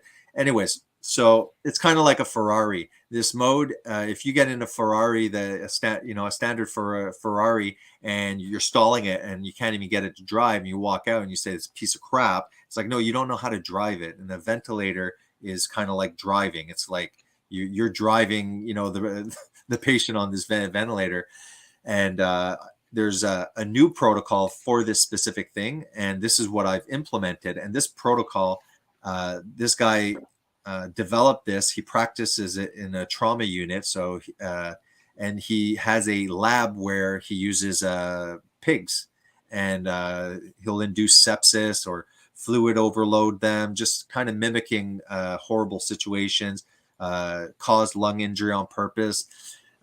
And the pig lungs are way better protected with this method. And now I see it as well in it. So one of the doctors, who's actually funny, he's a trauma surgeon in Montreal, but he does intensivist once in a while, and he works once in a while. Very nice guy. He's kind of open to using the mode and stuff like that.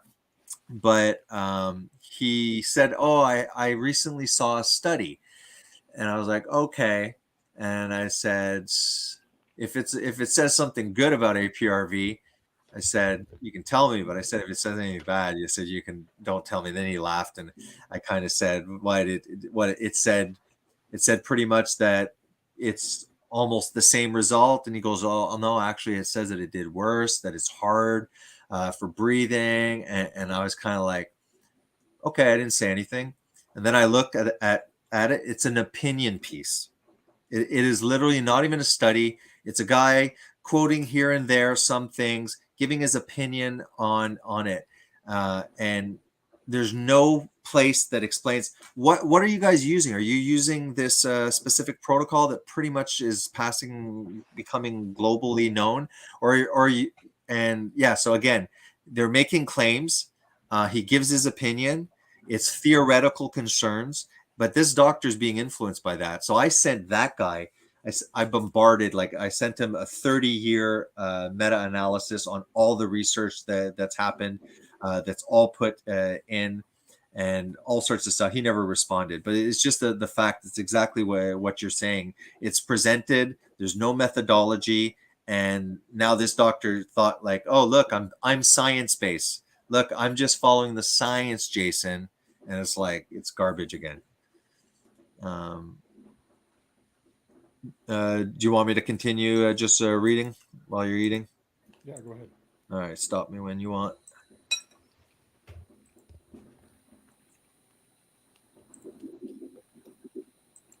Friggin' opinion piece. That's somebody's opinion. Anyways, I'll shut up. Whenever these isolated people could obtain seafood, they did so. Even Indian tribes living high in the Andes. These groups put a high value on fish roe, which was available in dried form in the most remote Andean villages. Insects were often common food in all regions except the Arctic. The foods that allow people of every race and every climate to be healthy are whole natural foods, meat with its fat, organ meats, whole milk products, fish, insects, and then you have whole grains, tubers, vegetables, and fruits. Not new fangled concoctions made with white sugar, refined flour, and rancid and chemically altered vegetable oils. This guy, the minute the vegetable oils started, it's from the 1870s to the 1940s or something. There's, the early 1900s to like 1930 is when all of these seed oils were starting to be adopted. He knew right away. He was like, nope, that's bad. And why did this stupid dentist, without any of these high-tech science, was able to say, no, that's bad and that's rancid? Pretty smart guy.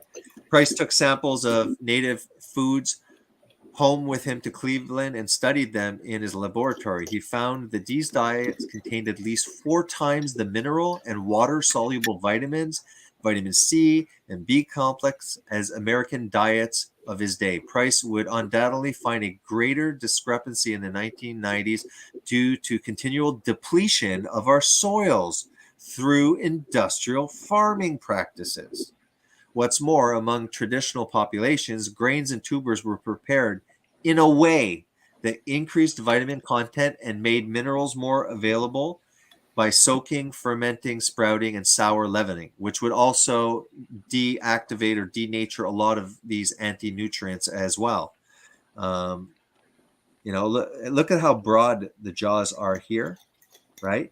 And look at the narrowness. Same culture. Look how narrow it is. Look how broad it is. Same thing. Look how broad it is. And look how narrow. This is our societies. This is a vegan dystopia society. Don't ever think that if a vegan diet gets pushed on humanity that we will look like that.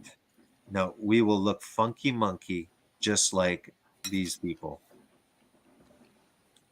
It was when Price analyzed the fat-soluble vitamins that he got a real surprise. The diet of healthy native groups contained at least 10 times more vitamin A and vitamin D than American diets on of this day. So, do you think that they had 10 times the amount of nutrients, okay, in the soil probably, as well as in the food? Just may make sense, right? And now we are trying to adopt a healthy diet that doesn't have vitamin A, has beta carotene, and we went through yesterday that genetic variants can make it almost impossible to have vitamin A with it. There's tons of byproducts with beta carotene if you're trying to increase it to not be deficient. We have D2, which is not D3. Body has to do, again, some switching around and some processes to make it usable. D3 is what we have in animals. These vitamins are, then look, we can go to the Bs. We can go to the mineral bioavailability and absorption and calcium oxalate. Forget about it. That's not a calcium that's very usable for the body. So these vitamins are found only in animal fats, butter, large egg yolks, fish oil, and food with fat-rich cellular membranes like liver and organ meats, fish eggs, and shellfish.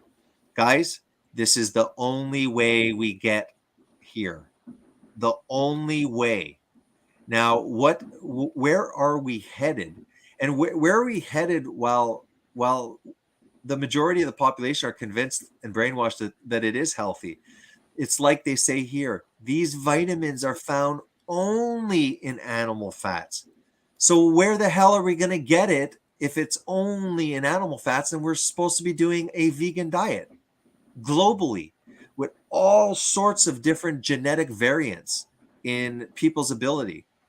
I spoke about the BCO1 variants that can sometimes make people unable at all to convert, but there's genetic variants for almost all of these different kind of nutrients. there's genetic variants for converting ALA also and using it for DHA and EPA. So it really, that one doesn't really matter because it doesn't matter what variant you have. You're basically almost getting nothing. And it's, do you think that these vitamins act solely doing their own little thing here? No, sometimes there needs to be a combination at the same time for each signal, because a lot of these vitamins are signalers, they're activators.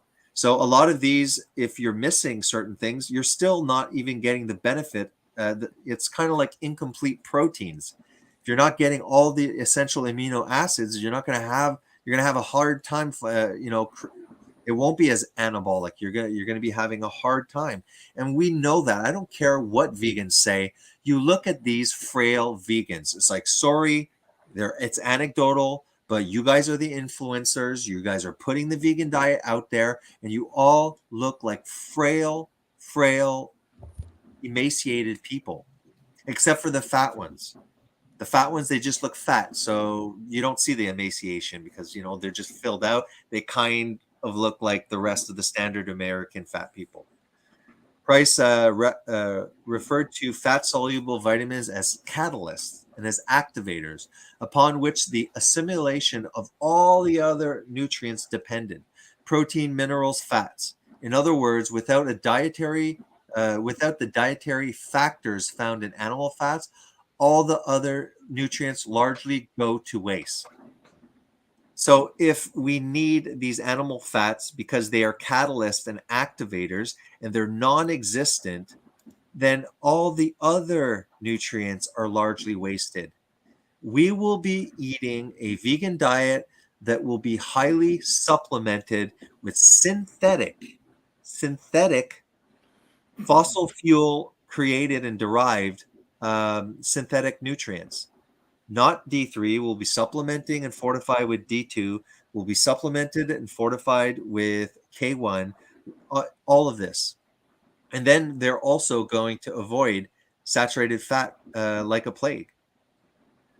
Price also discovered another fat-soluble vitamin that was a more powerful catalyst for nutrient absorption than vitamin A and D. He called it Activator X, now believed to be vitamin K2. Go see JD. JD has some more in-depth videos on subgroups of vitamin K2 that are important to know, because technically you could get some K2 from bacteria and fermentation of soybean, for example. But JD goes in and says, yeah, but it's not, you don't have all the subgroups that are there. It's like one subgroup that is really not beneficial for what we often say K2 is, for sending calcium, for example, to where it's supposed to be, and not to have calcium flying around and calcifying arteries, right? Go ahead, JD.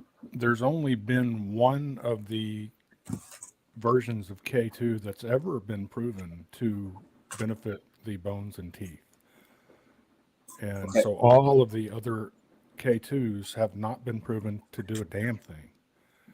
I think there's 15, right? Like, because I remember reading something about K5 up to K15 and stuff like that. So there's a crap load. But what you're saying is, there's we don't know yet what the heck they do. Yeah, well, there's different subcategories. Like you've got vitamin K, then you've got vitamin MK2, you've got vitamin MK7. Yeah. And so there's different levels, but the only one that has been proven to do anything for human health is MK4. And so, if you go to your local pharmacy and look at, any store around you that's got over-the-counter vitamin K2, it's going to be MK7. It's like I have here. My mom gave me, often there's vitamins that have D3, K2 together. So it's probably, I don't know if it's D3, but like you're saying, that K2 part is probably MK7 because they don't specify. Yeah, it's So always so- MK7, and I actually had been going anytime I go into a place that's got a a pharmaceutical, um, a store that's got a pharmaceutical section, and Yeah. I'll go in and look and see if they've got any of the actual bioavailable and bioactive supplements on on the shelf, and without exception, it's always the least bioavailable and or the Yeah. least bioactive, Yeah. or like in the case of MK7, it's not been shown to be bioactive at all. I mean, there's Yeah. never been any science to show that it does anything for human health. The I'm creating a. MK4. Oh, sorry. Go ahead. Yeah. I'll go over to the pharmacists if they're not busy, and I'll have that bottle of MK7 with me, and I'll say, "Hey, I'm just curious. Are you guys aware that MK7 doesn't has never been proven to do Yeah. anything for calcium transport?" And they just look at me like, "What is this guy even talking about?" Yeah. And I'll say, "Are you guys not educated on these vitamins?" And they'll say, "No, we're not." Mhm. And I'll say, "Well, that you know that makes sense of why these are on the shelf." And then they'll say, "Well, we don't have anything to do with what's on the shelf. We're just here to distribute the drugs, Yeah. and we don't get a say in what is on the shelf." And I say, "Well, that's unfortunate because uh, all of your vitamins over here are the least effective. There's Yeah. different versions of vitamin K2, and I think it's a shame that you guys are selling vitamins that don't help. People are coming in here trying to pursue Yeah. nutrition, nutritional supplements that would be effective at helping them. Yeah. But then of course, you think about it from a business perspective. How many times does someone go into the doctor with a symptom or a list of symptoms, and the Yeah. doctor compare those symptoms to known symptoms of nutritional deficiencies and Yeah. figure out which essential nutrients that they may be missing dietarily. And I don't really know I mean, I know that there are some doctors out there, but I would say that those doctors are like 0.0001% of the doctors. Yeah. Most uh, most doctors, by and large, almost without exception, are going to listen to your symptoms, and then they're going to compare that against the what drug can I, or what Yeah. list of drugs can I prescribe for these symptoms, and they won't even give your symptoms the possibility that those symptoms are being brought Mm-hmm. by nutritional deficiencies. They won't even consider that, which is, let me tell you what similar, I try to find a great analogy. I don't know if this is great, but imagine if you went in and there was your car was shaking when you Mm-hmm. drive down the road. There was a shimmy. The steering wheel maybe was giving it this when you're driving at above a certain speed. And so you take it into the mechanic, and he doesn't check to see if you've got a tire out of alignment. He doesn't check to see if you've got um, your steering is out of alignment. He doesn't check to see if there's been something fly up and damage your steering mechanisms and so forth. He just goes straight into this catalog where he tries to sell you these expensive, um, accessories that may or may not affect the symptom that your car. In other words, imagine if the mechanics didn't even know how to fix a flat, didn't Yeah. even know how to check your oil, didn't even know how to check to see exactly what kind of oil does your car require, what kind of fuel should you be burning in your car. What if mechanics weren't trained in any of that? What if mechanics, all they did was give you these expensive accessory, or Mhm. give you, sell you, what Yeah. is what is I understand what's wrong with that industry. In my perspective, it's corrupt. But what is wrong with people? What is wrong with the people that they can't look at what's going on and figure out they're being Yeah. sold down the river. Well, Their health is being sabotaged by the food industry. And then you look at things like the Bayer purchase of Monsanto, and you figure out, well, the drug companies have now bought the food industry. And so now your food is being provided by the same corporations that profit when you're ill. mhm. That should have never been allowed to happen. Yeah. The food industry should have long and high walls put up, a barrier, a shield between it and any entity that might profit from Yeah. your illness. Yeah. I've recently it was at the same time as the vitamin A there. I'm trying to really gather all the stuff about the supplement companies. I mean, right down to having like um, minerals from rocks. Okay, there's all sorts of what they say is in there isn't like there's tons of people have analyzed the stuff. It's not FDA. Not that I trust really the FDA, anyways. I'm completely now like forget about supplements almost completely. Um, it's a horrible actual industry, and the fact that projecting in the future, if we were all vegan and we're relying on all of these foods and they seem to be fortifying all the processed cereals, so now we have to consume cereals. I mean, it is a slave diet, and it is the perfect thing to control people. And vegans, I just don't understand, like they're not idiots. It's like you just project, like, guys, look at all the things you'll become dependent on by the government and by corporations and by supplement companies and pharmaceuticals. Like, do you really trust them? Because you guys are making a decision for compassion, which we know is a load of crap, and you're literally making us children dependent on big grown-ups up there. It's ridiculous. Um, and here, let me try and just read through this some more. When I have to, Michelle's picking up my son, who's moved out, and we have to speak with him when he gets here. So I might, have to end this in the next 20-ish minutes.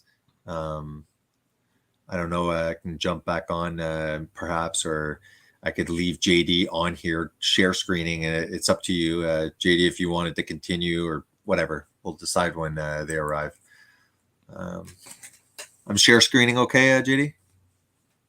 Yes. You can just get through the article at least, this here was the PowerPoint presentation.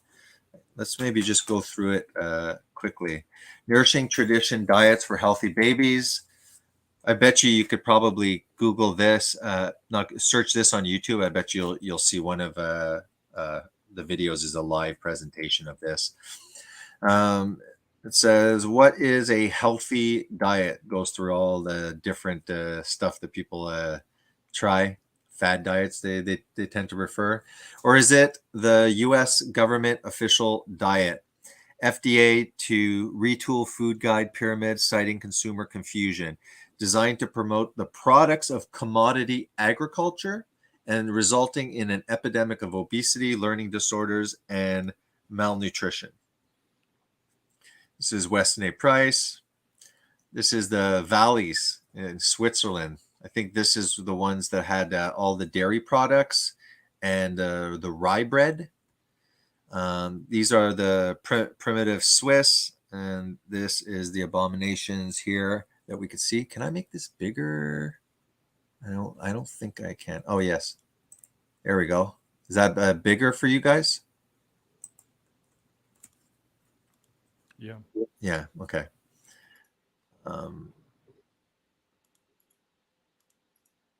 Yeah, so look at the teeth. These are, I think it's Gaelic, it's pronounced. Okay. None of these people had dentists, by the way. Primitive Alaskan people. Look how wide their cheeks are. Nice, fat, squishy babies. Primitive Alaskan, free of tooth decay, degenerative disease. Yeah, in fact, this culture in Inuits, Alaska, and Eskimos, a lot of their culture, they would carry, holding like some kind of carrying leather or whatever you want to call with their teeth. They'd have like freaking 3 babies loaded on, walking and carrying super heavy stuff with their teeth, which actually made their teeth worn, but they weren't diseased. They were literally enough to like carry with their damn teeth. Here's the modern Alaskans. Okay. First generation suffered from tooth decay. Modernized Alaskan. Oh, look! All of a sudden, look at their the broadness. They're starting to have chiseled jaw, which in the West we actually have become accustomed to think that's attractive. Some guy with a narrow chiseled jaw, but it's an attractive nutrient deficiency. Second generation had more narrow faces, dental crowding, and suffered from modern diseases. A major source of calories in the diet was sea oil, containing 80% fat for their diet. I think it's the big screen's actually cutting off some stuff. Just let me check for a second. Yeah, is it still okay to look at it this way? Because it's so big now that it's actually cutting it. Yeah, I can see it. Yeah, like it's not a significant difference. This and this. I don't see a significant difference. Okay, good. Okay, I'll just continue this way then. I was noticing it was cutting off. For me, I couldn't see the bottom. Like here, fish eggs, a sacred food for the Eskimos for ensuring healthy babies. Primitive Seminole Indians in Florida, beautiful facial development shows optimal expression of genetic potential. This is the most important, okay? Optimal expression of genetic potential. This is a diet that offers each child the maximum nutrition to thrive at the full potential. Not this vegan diet that even with supplementation will become deficient. There's a reason. Do you think that the recommended value of vitamins is like science-based or anything? There was 10%, 10 times more vitamins in the soil as well as in the food. And here we are with 10 times less. And then we go one step further and use plant versions. So what are we like at 1/50th the available nutrient by taking that step and by completely walking away from the wise traditions? Like, yeah, these are different cultures, but they're all in the same family of humanity. Here, poor diet has prevented optimal expression of genetic potential. Straight teeth, plenty of room in head for the pituitary and pineal gland, hypothalamus, good skeletal development, good muscles, keen eyesight and hearing, optimal function of all organs. Then on the other side, we have comprised space for master glands in the head, poor development, poor posture, easy injury, poor eyesight and hearing, comprised the function of all organs, depression, behavior problems, learning difficulties, oval pelvic openings, difficult childbirth. Wow, look at that, man. That is impressive. You don't see chompers like that around here. Look at, whoa, the woman in the upper right is 90 years old. Now, there's one thing that's very important when you look at the structure of these cultures. What would often happen is they would eat very specific diets for mothers, future mothers. They would also space out pregnancies. They were just, I guess, intuitively aware that they didn't want to deplete the mother by having too many consecutive pregnancies, kind of like the land. Maybe it's exactly like monocropping over and over. No, you want some rotation and stuff. So they would space it. The pregnant mother had a specific diet, actually very high in organ foods. Then after they would allow the younger, right when they're most fertile, the boy and the girl, they would have sex. Okay, they would give birth. That baby was fed a very specific diet as well. Those young people would start learning the trade of what men in the tribe did and women in the tribe did. The school teachers, the actual people that taught the majority of the stuff, were the old farts. They were the old people, because the old people kept their brain until they were 90 and then probably died in their sleep. Okay, so if you look at this old lady here,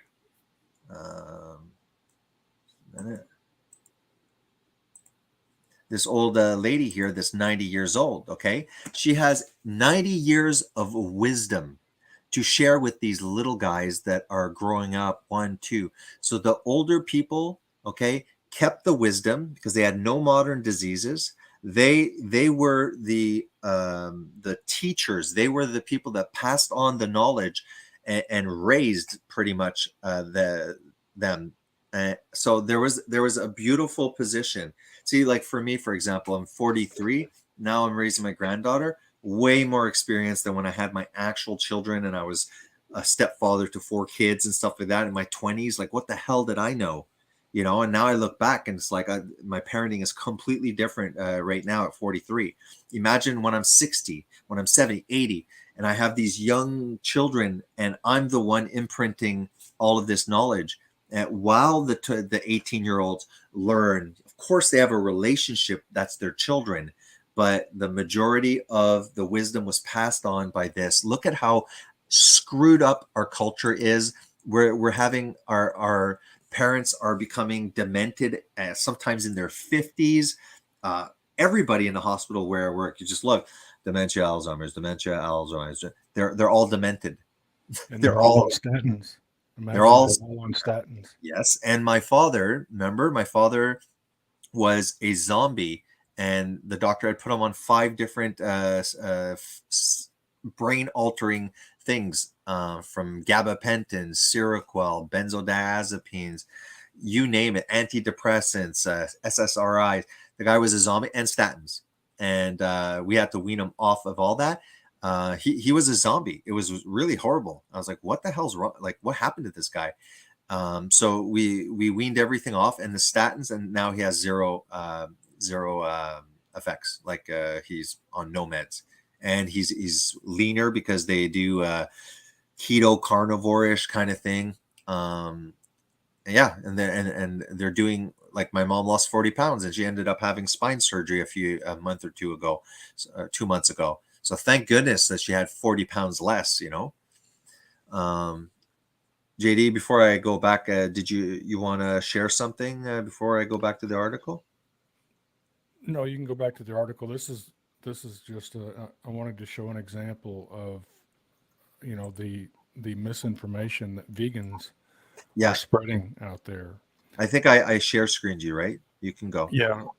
Just before, while you're setting up, Leo was asking, like, obviously when you're talking about the distilled water, can you explain all of the chemicals that are on all of our vegetables, and how that, even if we just wash them with water quickly, that we're getting a lot of these chemicals, pesticides and stuff like that?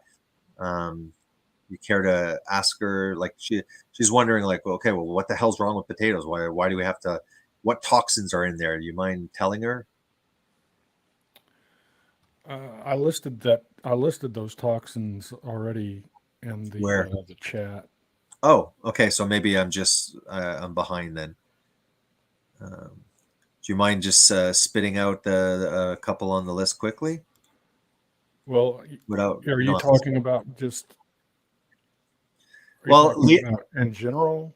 well, yeah, you can talk in general. I mean, you don't have to focus just on a potato, but like, yeah, Leo's wondering, like probably like, well, what the hell, like toxin, like, okay, I'll like distilled water is removing, like, she just has no idea what possible crap is on within the skin and on it. So I think it's worth it. Maybe if other people didn't read the chat, I'd rather you verbally say, not just potatoes, what are the toxins that are in these vegetables that require you to distill, boil with distilled water? What are you extracting? What in your mind when you're doing that?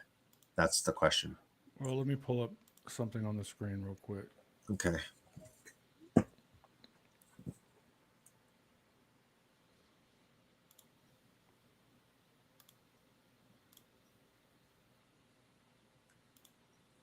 Jane's Journey. If you like eggs, you can eat a lot of eggs. If you're eating a significant amount of animal food, good quality, you shouldn't have vitamin D deficiency very much. Present. Wait. There you go. Okay, I can see your Firefox. Okay. So can you see that solanine is a Yep. glycoalkaloid poison found in species of nightshade family, of the Mhm. nightshade family within the genus Solanum, such as the potato, the tomato, the eggplant. It can occur naturally in any part of the plant, including the leaves, the fruit, and the tubers. Okay. So this is the one, the primary one that we would be leaching out of the potato if we take the correct measures. But the point with plant foods, all of the plant foods are subject to pesticides that are being sprayed that might, they, if you haven't heard about it, look into the daily, I mean, not daily, the, what do they call it? Recommended daily. No, the Dirty Dozen. The Dirty Oh, Dozen, which is, I think, strawberries are usually at the tip top of the yeah. of the list because of the texture of the skin's got those little seeds, and so Yeah. the pesticides will get embedded down in the crevices between the skin of the potato, Yeah. the strawberry, and the seeds of the strawberry, and so they tend to really hold on to the pesticides, and so most people don't Yeah. realize how important it is to go organic when you're eating strawberries. Yeah.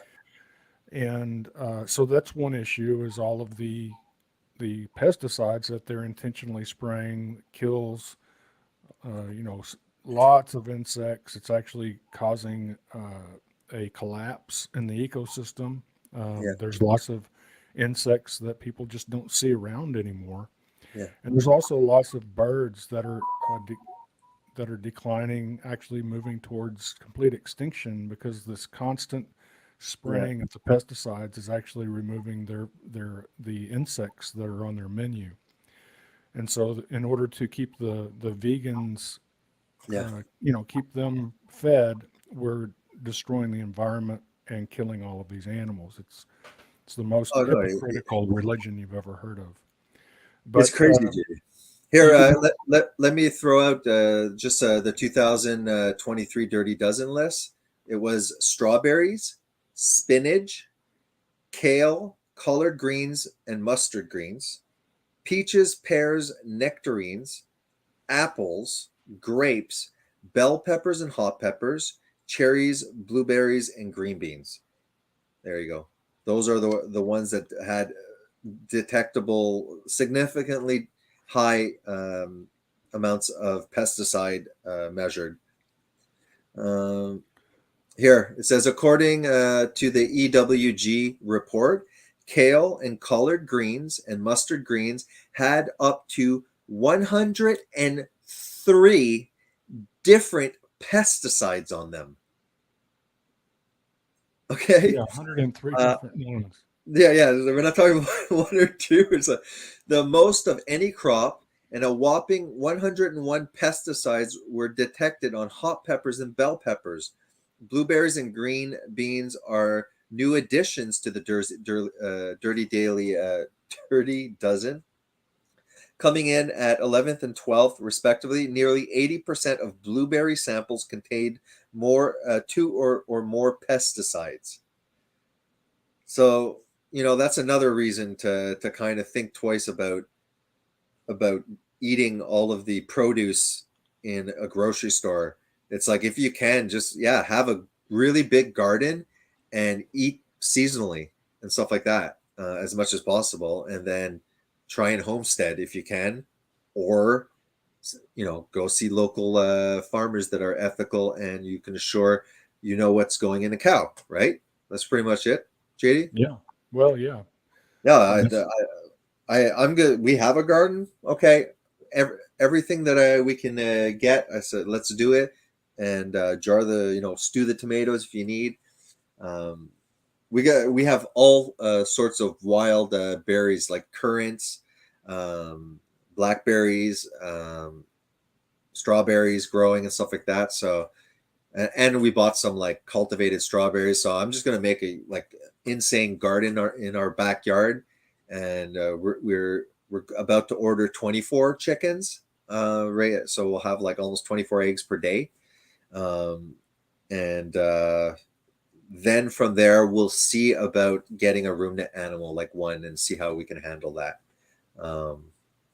Yeah, so that's what I'm going on, and I don't think there's nothing wrong with eating seasonally. It means that you'll be low carbing it over the winter probably. So I think that mixing it up, keeping your body guessing, trying to mimic, it's like, oh, at the end of the season, that's when you get all those, ripe fruits and vegetables and stuff. It's like, yeah, go for it. Go at that time. yeah. You want to continue, JD? Yeah. I just kind of an addendum to what you were just talking about eating seasonally. I've done a lot of study on the diet of the Native Americans, and they were eating seasonally available fruits, nuts, Of course. tubers, and when they were consuming these things out of season, they were usually fermented. For Yeah. instance, all across the North American continent, American Indians were consuming pecans, and they would consume them in season, and then out of season they would consume them in a fermented state. And Yeah. so there's just a lot of our, you know, I've heard it said that the human race is suffering from amnesia. We Yeah. don't remember who we are, and that's what all of this Very the cool. banking system and the industrial revolution and the explosion of retail capitalism and people not realizing where their food comes from anymore. Corn comes from a can, Yeah. meat comes from a package. They don't understand where their food comes from, and Yeah. so a lot of the old wisdom about how to uh, decrease the amount of toxins in plant foods Yeah. has been lost to most. I mean, you can look this stuff up. You can go to the library. You can check out a book. You can get on Amazon or whatever outlet you want to give your business that's selling books, and you can look up. For instance, buy a textbook on college botany, which is the Yeah. scientific study of plants, and you'll find that plants they do, regardless of what vegans think and Yeah. teach, is that plants do not want to be eaten.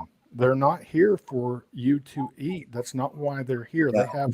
They have a genetic they have chromosomes. They have a genetic line that they're trying to pass down to the next generation as well. And so Yeah.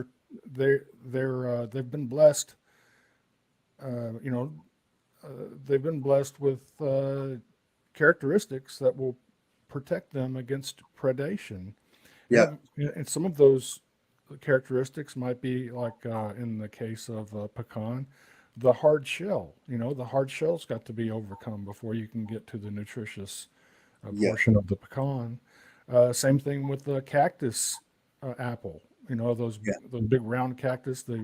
Every year they grow these red things they call apples. Well, they're covered with thorns Yeah. and a waxy, a waxy skin. That's you've got to get past to get to the sugar that's inside. Yeah, because they wax all those apples and stuff, eh? They put stuff, and like They those do. berries, those little crates that I get that I see 3 for $5. They're just little crates of, let's say, raspberries or something like that. Those things, like, I'm like, okay, so that was picked, it was transported, it's now in the grocery store. I buy it, I put it in my fridge, and they don't rot. Like, they just last forever. And I'm like, what the hell's up with that? I'm like, that's probably unhealthy. It's like they did something. They're in the case of a cactus plant and some others, they naturally have a waxy covering. Yeah. But yes, like with apples, they're spraying them with paraffin that will, it's liquid when it goes on, but then it cools and dries. It's a wax. Yeah. What you have to remember there is you listed apple was on the Dirty Dozen. Yeah. The pesticides that they spray on the apples to protect them from predators, insects and birds. Mostly, the pesticides are for the insects. Yeah. And then they spray them. They don't wash them. They don't wash them. So they pick them off the tree and then they spray them with wax. So the pesticides are sealed within this waxy coating. And so I think if you're going to eat an apple that's been waxed like that, you probably should take it and put it under hot water, hot tap water. Let it run over that while you scrub it with a one of those metallic scouring pads that would, really get that off of the skin. And what'd be even better is to just go ahead and skin the apple, and that way you get. I was gonna say, why don't you just remove the skin? I mean, I like the skin, but you may as well. One of the things that I have done with apples is use those. How you've got those cheese graters. Yeah. That's one way. If you don't have one of those things that peels an apple very efficiently, one of those cheese graters is pretty efficient at grating the skin off. Yeah. I want to see. But if you've got a sharp knife and you're handy with a knife, you can do it real quickly with just a sharp kitchen knife. Yeah. But going back to what we were talking about, in regard to this solanine that's in potatoes and the phytic acid, which is an anti-nutrient in a lot of seeds and other plant foods. Yeah. The tannins. There's a long list of different plant toxins and anti-nutrients that plants have been blessed with to protect them against predation. And so there's a lot of people in the carnivore community that when I tell them that it might be better, rather than, because a lot of them are using the excuse that grass finished beef is too expensive. However, they're eating so much grain-fed beef that they're over consuming meat. And so the problem with that is, number one, the grain finished beef, those animals have been fed a feed that's got rancid omega-6s in it. So those rancid omega-6s find their way into the tissues. So, what would be another technique? If you have access to grass-finished beef, and I know that a lot of people don't realize, they either legitimately do not have access to it, but a lot of people don't realize that they actually do. They just haven't done all the research to figure out that there are sources accessible to them. It might be a little bit more expensive. So let's say that you're just eating just grain-fed beef, and you're eating nothing but grain-fed beef, and the majority of the beef that you're eating isn't actually going for protein needs, because you only need so much protein. I mean, if you used everything as protein that you ate, then you'd wake up and your nails would be 6 inches longer than they were when you went to bed. Your hair would be 6 or 7 inches Yeah. longer than it was when you went to bed. Any wound that you had would be completely healed. You know, might have calluses because you couldn't exfoliate fast enough because you were building skin. So, or you've been working out, you gained 10 pounds of muscle overnight. These kinds of things do not Yeah. happen. When Yeah. you're building Makes sense. muscle, it happens really slowly. When you're growing fingernails, it happens really slowly. So all of your protein sources are added in thin layers. Just a certain amount of protein is all you need every day, and then every bit of protein that you're consuming above and beyond that is going to be through the process of gluconeogenesis. Yeah. It's going to be turned into sugar. And so, it's a pretty expensive sugar source Yeah. if you're going to be turning most of the meat that you consume into sugar via Yeah. gluconeogenesis.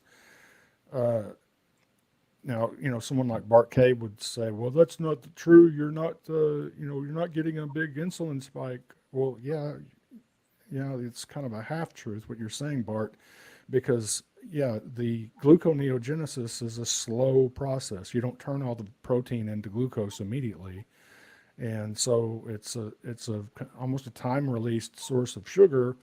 But yes, it's going to be turned into sugar. The majority, if you eat 2 pounds of beef, most of that is going to be turned into sugar. Yeah. Even if you eat a pound of beef, there's a high Mhm. percentage of that. I think it depends on the individual. What's their body composition, what's their daily activity, what's the activity on that particular day been like, how much muscle are they carrying.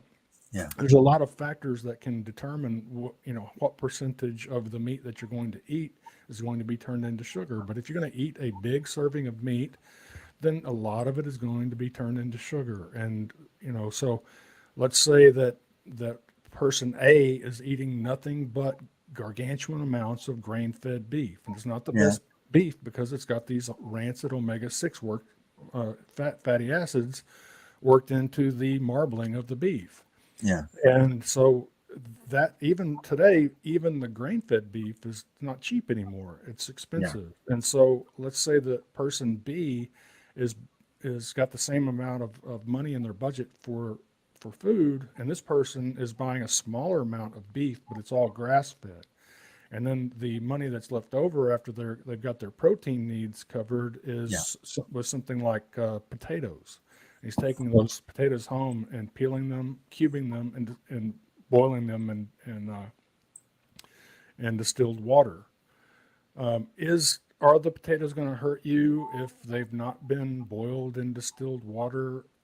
I don't know that there are any studies that prove this, but I know that there's a lot of people in the carnivore community who are, for lack of a better word, you might call them purists. Some of them are even downright dogmatic about things where they would say, well, I'm not even going to eat a potato that's been peeled and cubed and boiled in distilled water 12 times. It's not my belief system, and those people I can't work with.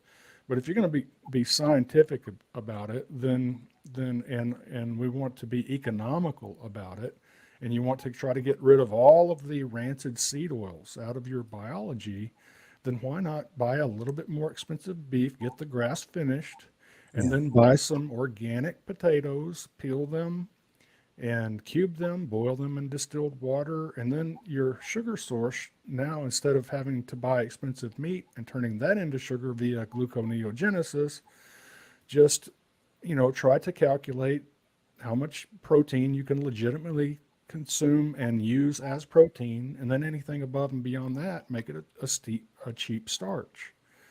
And skip all the snacking, stay away from processed Doritos and the White sugar and fast food that's been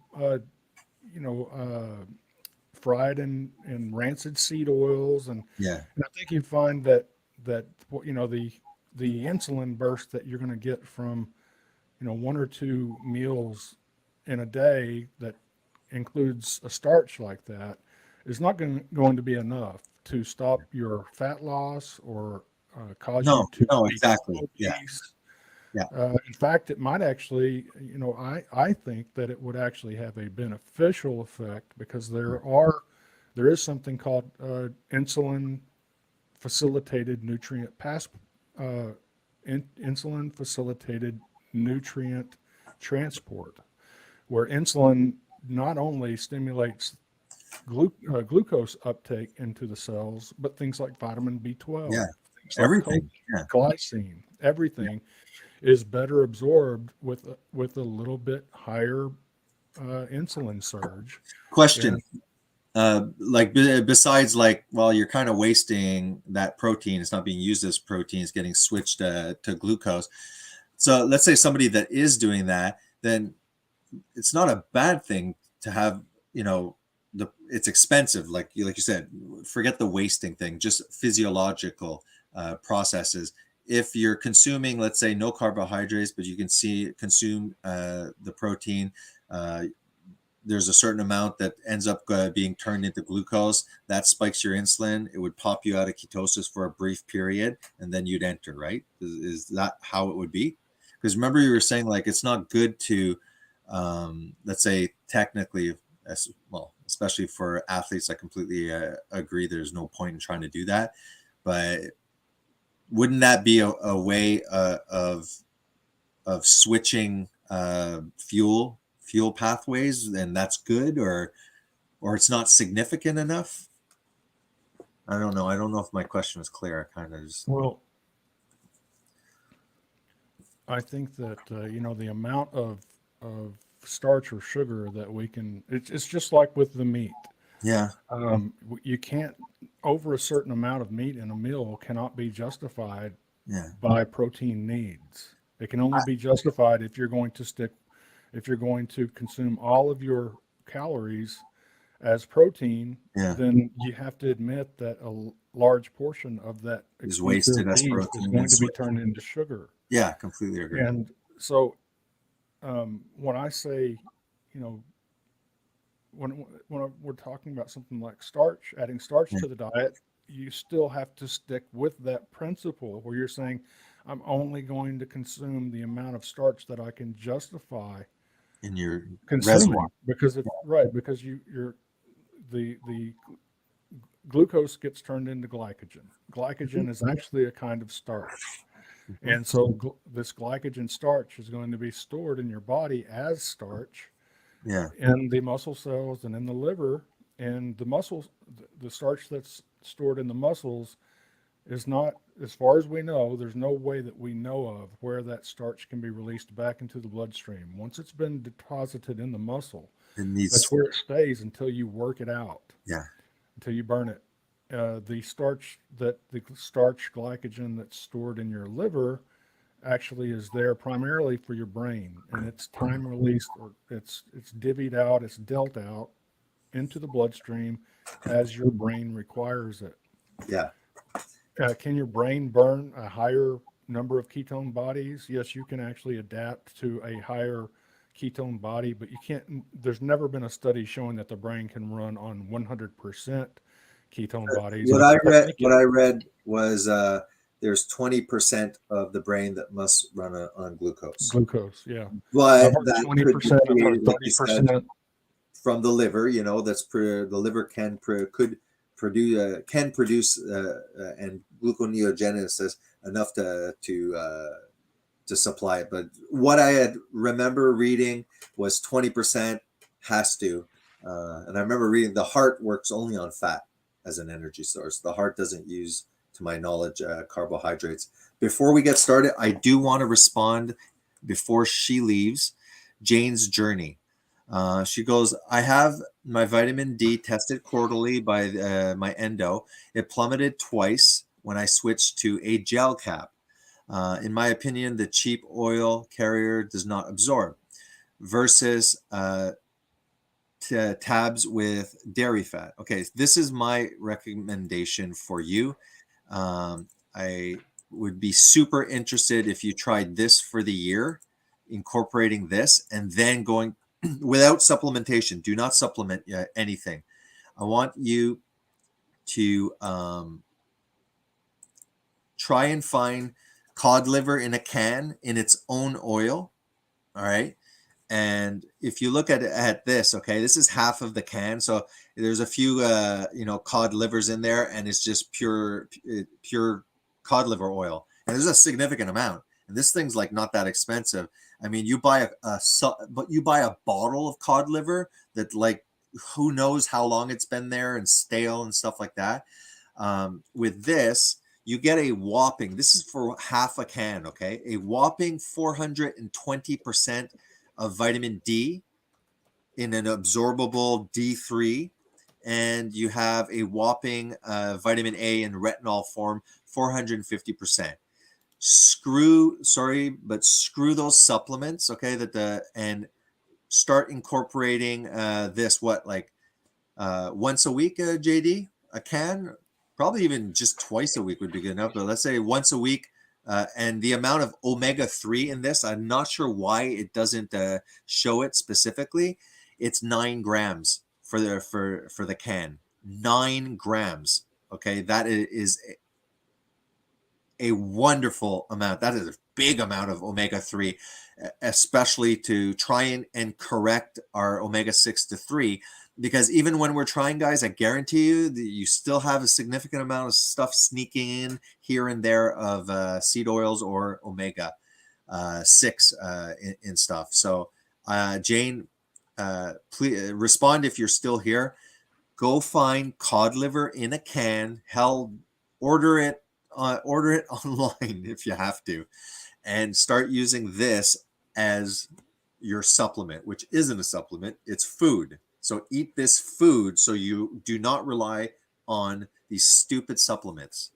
Okay, so Yeah, I would stress that Or you're beef saying liver. cod liver, not cod liver oil. It No, was the that's it. Weston A. Price Foundation that discovered that a high percentage of the cod liver oil Yeah, out there is rancid, yeah. putrid. See it here. Content: fresh cod liver in own oil, salt, no preservatives or added flavors. So try and incorporate that. I mean, you can incorporate beef liver too there. I'm not saying I just went to this because that's what I do. But you get the added benefit of having your vitamin A and vitamin D, but you're packed with omega-3, DHA, and EPA. So please try this. Stop with the supplements and get back to us on this subject. I guarantee you your vitamin D levels, you'll have enough that you'll be able to like donate vitamin D to vegans or something. You'll be pouring out vitamin D. They must have very low LDL and HDL. Well, they probably have higher, the Scottish, the people in Scotland that we were showing. Yeah, they probably have a nice high LDL. They probably have low triglycerides. Some people might have high LDL. Some people won't have high LDL, but the LDL if the LDL is elevated, then the particle size of the LDL will be the nice big fluffy ones, which are not part of any atherosclerosis. Also realizing that LDL has already been savagely assaulted by the stuff you're putting in your mouth. Oxidative stress, high fluctuating glucose levels, high insulin, all of these pesticides, ruining your vessels, as well as not just LDL, hemoglobin, all sorts of stuff are getting wrecked. And then that oxidized LDL full of omega-6 that's rancid goes, and for some reason they're focused on the LDL when there's tons of other things that are in plaque. That's the bullshit about it. So personally, I don't care if my LDL is sky high. I don't consider cholesterol anything. I do look though at triglycerides. I think that when that stuff starts rising, that's a pretty good indicator of metabolic issues that you got to start fixing. Anything else? One of the major ingredients in arterial plaque, is calcium, and also calcium oxalate. And so, think of spinach. Yeah. I think that we are extremely deficient in the K2, more specifically the MK4, MK4. and that this is an activator. It's like you said, it's a catalyst. So I think that as long as they keep us deficient in K2, we are not optimally using even the good bioavailable products. It's like it the food was so nutritious that the people didn't even have to realize. They followed their cravings and their hunger for what kind of food they ate, that but it was like 10 times more nutrients. They didn't have to know about this. The K2 was friggin' everywhere. It was in the milk. It was everywhere, in the fat of the duck. It was all over the place, and now it's not all over the place. So the calcium, specifically K2, is heavily involved with putting the calcium in the teeth, in the bones, where it's supposed to be. As long as we're deficient with that, even if we're not eating calcium oxalate, we're not using any of these things. They're symbiotic. They're not synergistic or something. Synergistic. Yeah, like together. And the minute you start getting nutrient deficiencies, and the science there is where the science, in my opinion, of the nutrients, like micronutrients and vitamins, is like in its adolescence, maybe, or I childhood. think for the general public, it's in its, They it's don't avoid. we're very ignorant. But I believe that, it's just like, there's laboratories where they're doing directed evolution research on viruses. They're trying to engineer. There's things going on in the world of science that we're not actually being updated about.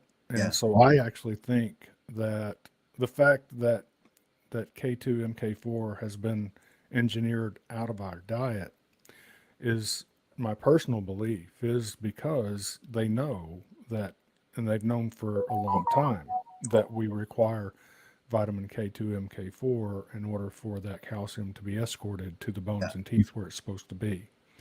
It's just too uncanny that they've surgically removed so many of these nutrients that do these important tasks for us. Yeah.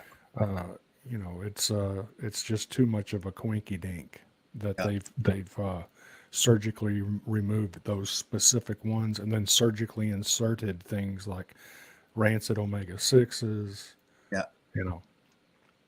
pesticides, CLA, plant-based CLA that can't be converted Yeah. unless you've, what was the CLA can be converted into EPA and DHA at like 6%. If you've been consuming a diet high in saturated fat, but if you've been consuming a diet low in saturated fat, for men, that I think drops down to 3%, and for women it was like less than 1%. Yeah, and that's what I'm saying. Like, if you just say, don't eat this food, eat that food. You know what I mean? You're going to get some saturated fat, some monounsaturated fat, some poly 3, some poly 6, and with fat soluble, it's all there. It's like you have the mono, the saturated, the poly, the essentials. You got the fat soluble vitamins. It's all entering in, and it's a perfect medium for it all to work together at the same time. That's what the food was. And the more that you get into processed or packaged, even animal food, they tend to, it's like they're isolated. You'll have egg yolk in a recipe. No, you need the full gamut, and the humans didn't even have to know that. Like, they were just common sense. It's like, frig, we're starving. We just killed an animal. I'm gonna eat everything. Like, so they were eating organs and stuff like that, and they didn't even have to know what they were doing. Just eat that, and you don't need science. Now it's like we have science, and everyone's confused. Jane said that I will try cod liver. Thanks, great suggestion. I do eat calf liver. Okay, well, eat more, and like JD had mentioned, do that in cast iron, none of these Teflons. It's difficult to consume enough to offset coming back from malnutrition. I said, look, yes, please let us know next blood test. Do not use supplements. Use the cod liver, and you'll freak out at your vitamin D levels. See, I think this is one of those cases where it's important to bring up the idea of, because there's a lot of people that have been on the vegan diet, they've destroyed their health, and so then they bounce over to the carnivore community, and they find that their recovery is happening, but it's happening at a slower pace than what they'd like.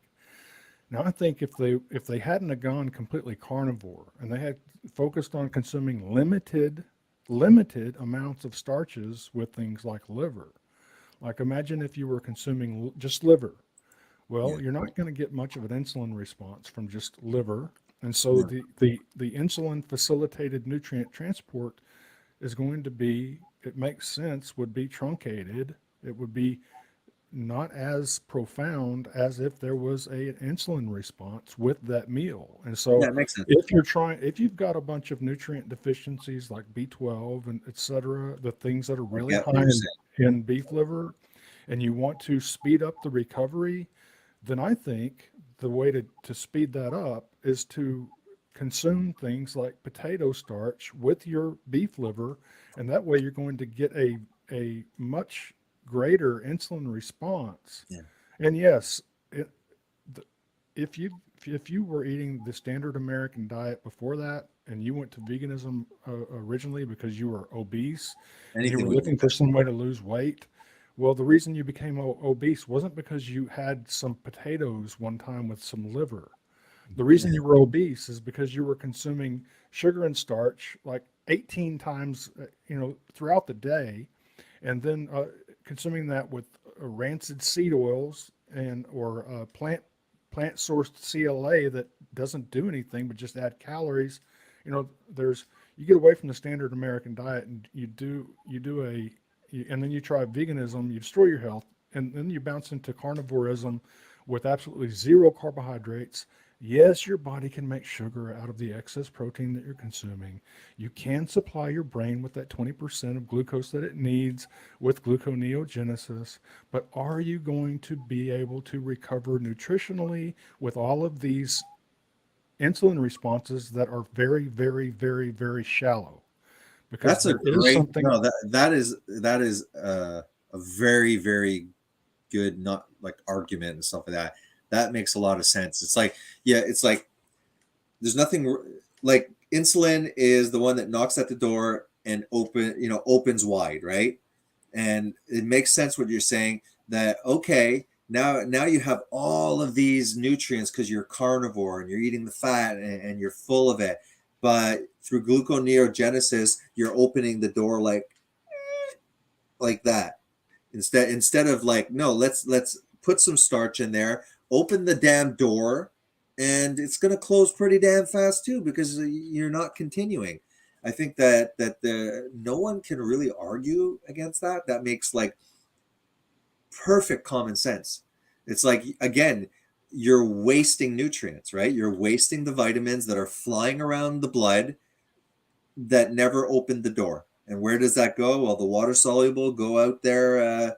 The fat will hang around a little bit longer, but I mean, if muscle bodybuilding people are trying to cheat, exactly like you said, literally injecting insulin, which is extremely dangerous. That's freaking dangerous, man. But on top of it, they're doing steroids, growth hormone, they're doing diuretics, and then they're adding insulin. It's like, I mean, bodybuilders like that, they don't live very long. It's extremely unhealthy. It's a form of killing yourself too. Wow, my wife's really was supposed to be home by now. I don't mind. I'll keep on blabbing. I just hope everything's okay. All right, whatever. More time to play with my friend JD until mommy gets home. Let's go through continue the article, I guess, then.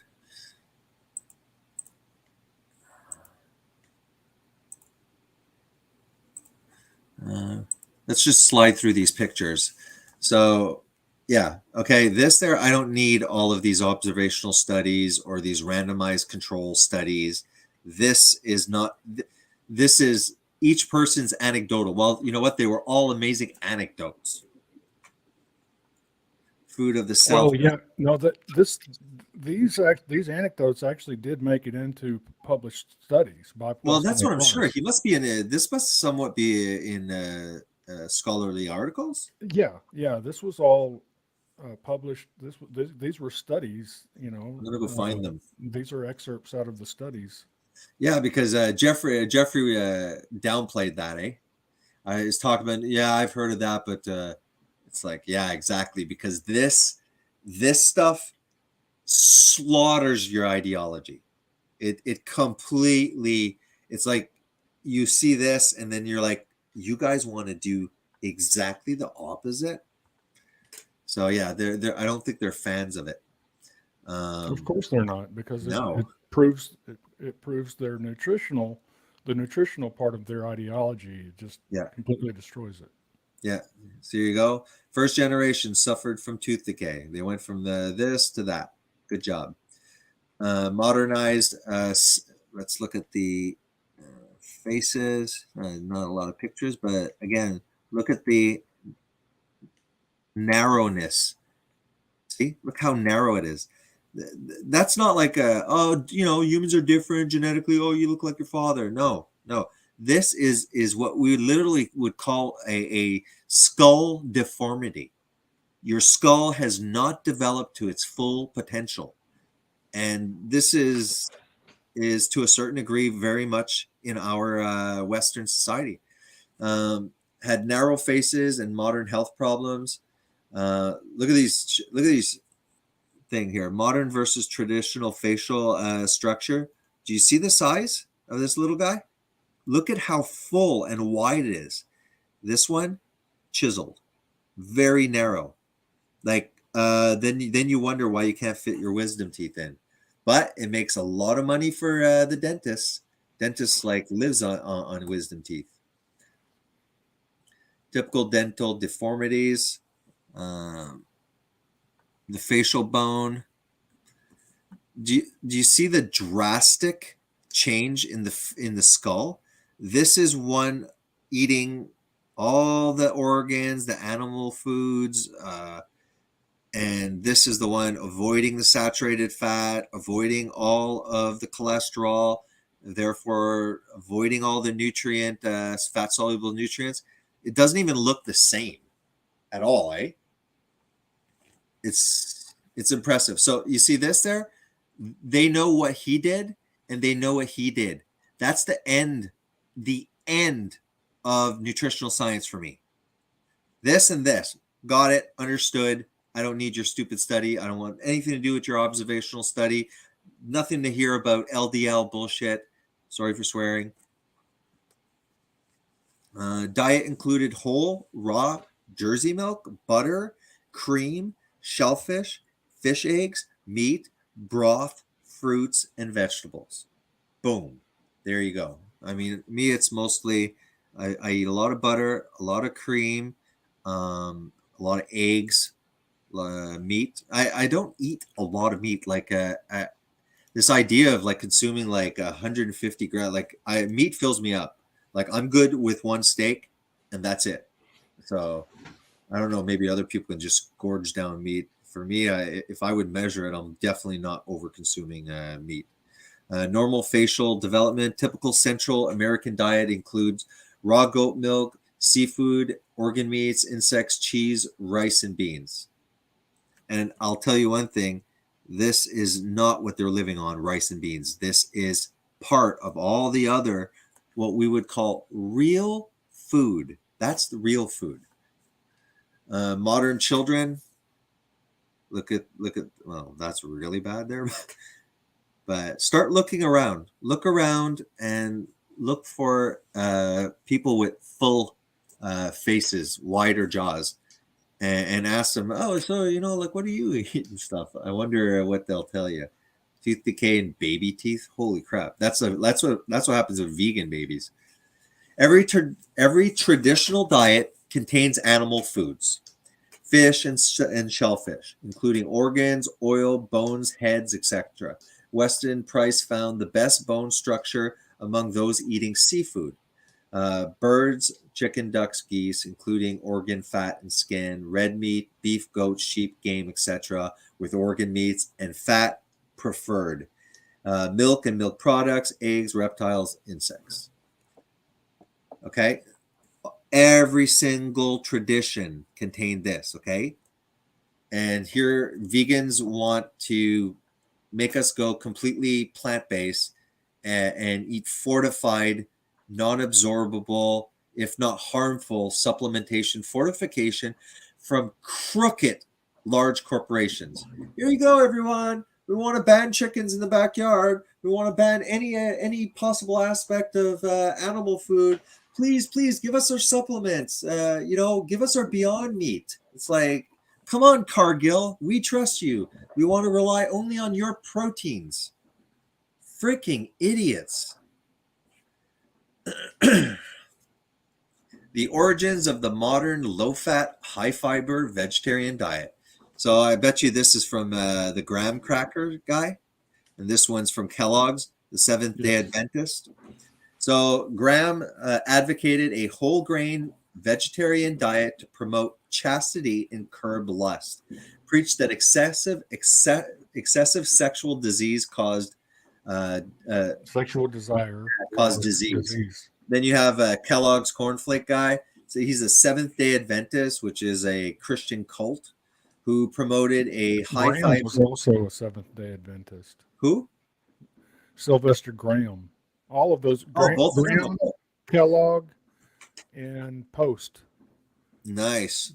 They all made these cereals. So Seventh-day Adventists who promoted a high-fiber vegetarian diet to combat the evil twins of constipation and natural urges, preached against sexual activity even in marriage. So these guys started basically selling us corn and wheat. That's it. Corn and wheat devoid of anything. And what would happen is you would do this vegetarian, which is pretty much encouraged, probably vegan. You would become nutritionally deficient because you're not getting the proper animal fats and cholesterol and D3, and among other things, to create sex hormones. So your libido goes down. That's why vegan women lose their periods. Your sex drive goes down. So it makes it easier if you believe that natural sexual desires is sinful. Then like why do you think these ascetics in Eastern religions, stuff like that, they would fast and deplete their body so that they wouldn't it would remove the sexual urges. So it's not that you're spiritually evolved, that you are listening, you have overcome your sexual lust. No, you don't have any because you're deficient. Diets for healthy babies. Go ahead, JD. Yeah, that's true with all mammals, and probably other life forms that are not mammals. Is that when we're suboptimally, when we're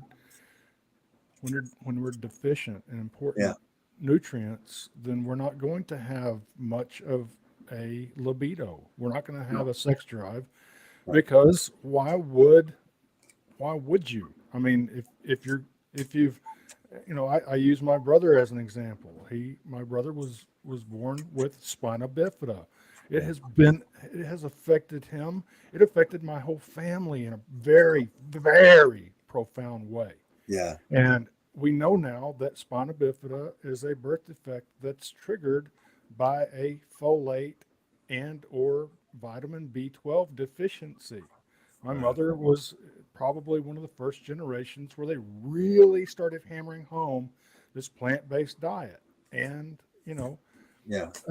going back to the Seventh-day Adventists that got us on all of these grains, it was Kellogg, Post, and Graham. They were all Seventh-day Adventists. And guess who got his start working for these guys? Walt Disney. And what did he do? What does Walt Disney, what's their specialty?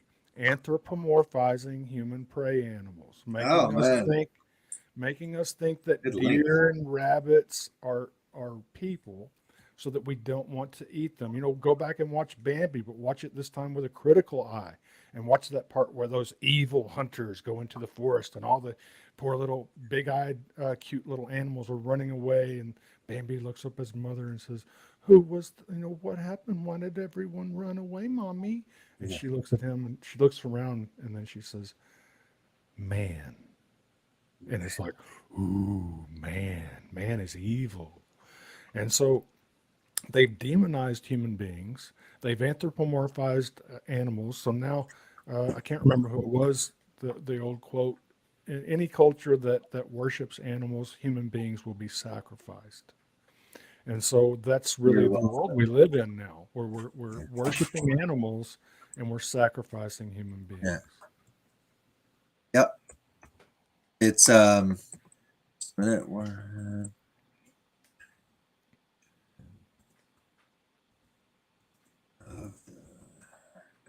Yeah, it reminds you what you just said. Stop. Oh, I was already sharing. Romans. They changed the truth of God into a lie and worshipped and served the creature more than the creator. So it's the same thing. It's kind of becoming like, again, like animal worship, like the golden calf kind of thing. They're raising man. No, sorry. They're raising animals. Okay, this is man. This is animal. And they're trying to, well, now they've raised the animals to be equal to man. And now they're actually bringing humans lower than animals, because what they're saying is we are animals, and which doesn't make sense. It's like, well, if you believe we're animals and we're not special and God created us higher, then why can't I just let me do animal stuff? I want to eat other animals. Animals do that. Well, no, that's not right. Right. Because in your soul, that we are more than animals. Though we have a mammal body, we are more, because you can't justify it if you don't believe that there's some higher objective, like, law to our existence. So it's like, you want to make us into animals, but then at the same time you want to hold us to higher standards. So it's like, if to me it doesn't make sense. Like, they philosophically can't even justify. Well, even if you stick within secular reasoning, you don't have to go religious to make the observation that every species is partial to its species. A zebra, a herd of zebras might come and actually attack lions that are trying to kill another zebra. I've seen it. I've seen giraffes. I've seen giraffes kill lions for attacking another giraffe. I've seen water buffalo attack lions for attacking other buffalo.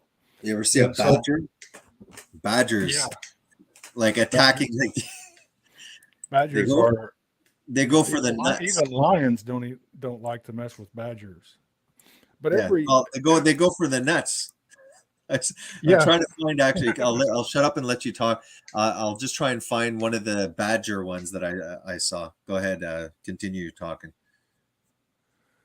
Just the fact that it doesn't make sense that every species out there would be partial to its own species, except human beings would have this misanthropy, this hatred for their fellow man, their fellow women, the humankind.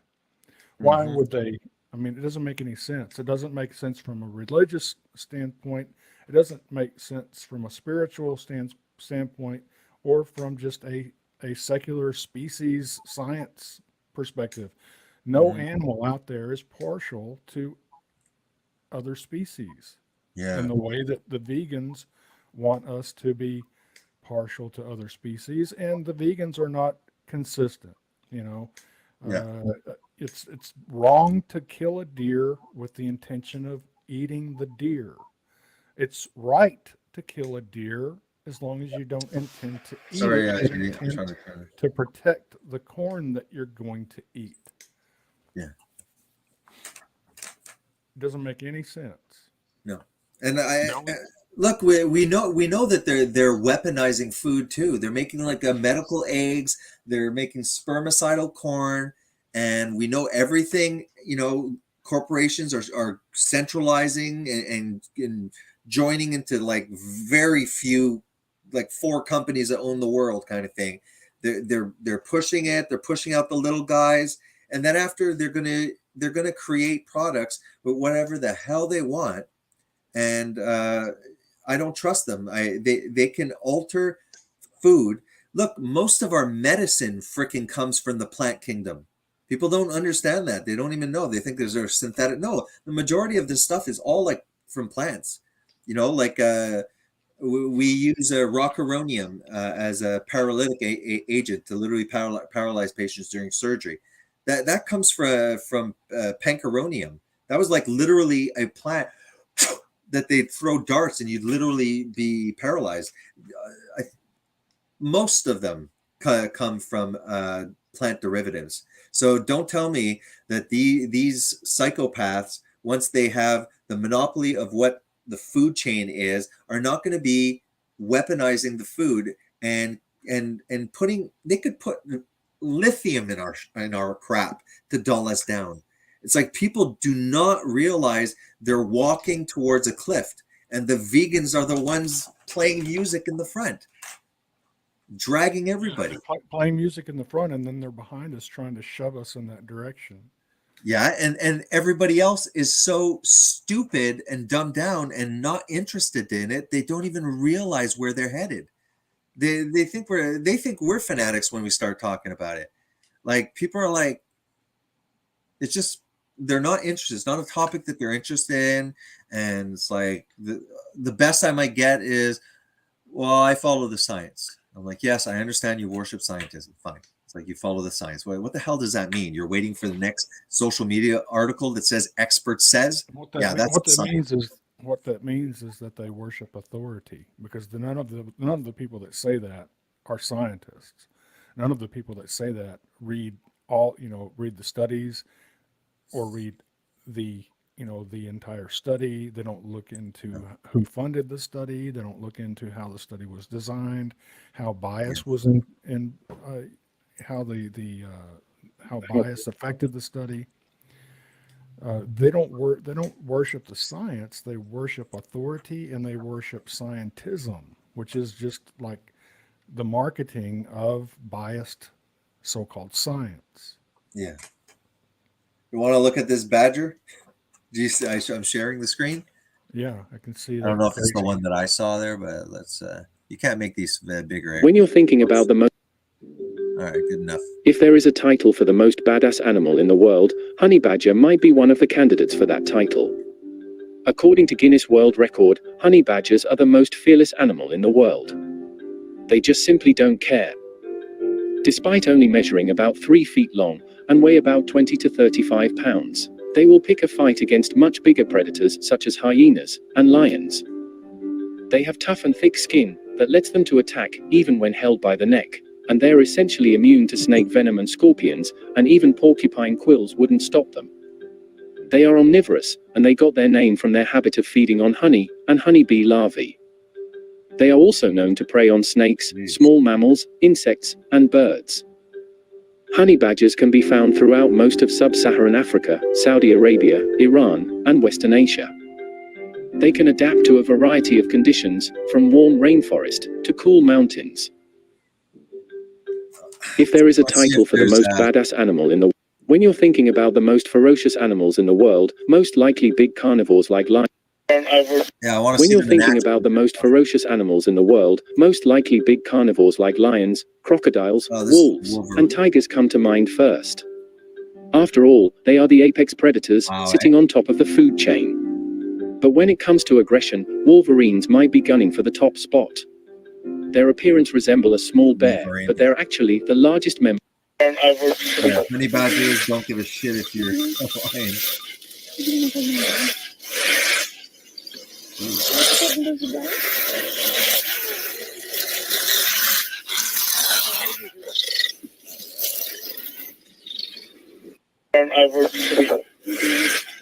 These 3 leopards ganged up on one honey badger, but soon regret their decision when it chooses to fight back. This incredible moment was captured during a hike at the Beyond Kirkman's camp in the Greater Kruger. Although it is unclear why the 3 leopards took on the badger, they soon realized the badger was not going to give in without putting up a fight. This clip also beautifully showcases how the honey badger can easily turn around and bite the leopards, even though they are attacking from the back. In the end, it does seem as the leopards got enough of the little badger and let him go, but he does seem to have taken a lot of damage. Hopefully, he will have a speedy recovery. Please do like and subscribe. Meet the American badger. It is known for its ferocity and fearless attitude. This tough little critter may not be as big as its cousin the honey badger, but it packs a punch and can take down foes like wolves, cougars, and giant bears. Even the big boy wolverine has much trouble defeating it. They also have very loose skin, which makes them difficult to grab and cause critical damage. In addition to that, they have a special stink bomb ability, which can be very helpful against larger opponents like bears. The American badger is also highly adaptable and can be found in almost any biome. This is why a lot. Here you can see a python about to kill a honey badger in cold blood. It's just one problem. Honey badgers are unkillable. The badger gets out of the chokehold after some help from a jackal, and it wastes no time playing around. It immediately decides that the snake is going to be dinner for today. The jackal knew this could happen, so he called in some backup. Now the honey badger needs to fight on 2 fronts, which really isn't a problem at all. They continue playing some tug of war, but in the end, the honey badger is too powerful for the 2 jackals, and ends up with the loot. For the honey badger, this was probably the least craziest part of his day. He probably went on to fight a pack of lions for their kill, and then calling it a day by swimming with some crocodiles. I like getting into it. I could probably just start watching like all these honey badgers. Veganism kills. Vegans coming clean. It's all about the money. I don't know. He's been popping up there, John Venus, a lot in my feeds and stuff like that.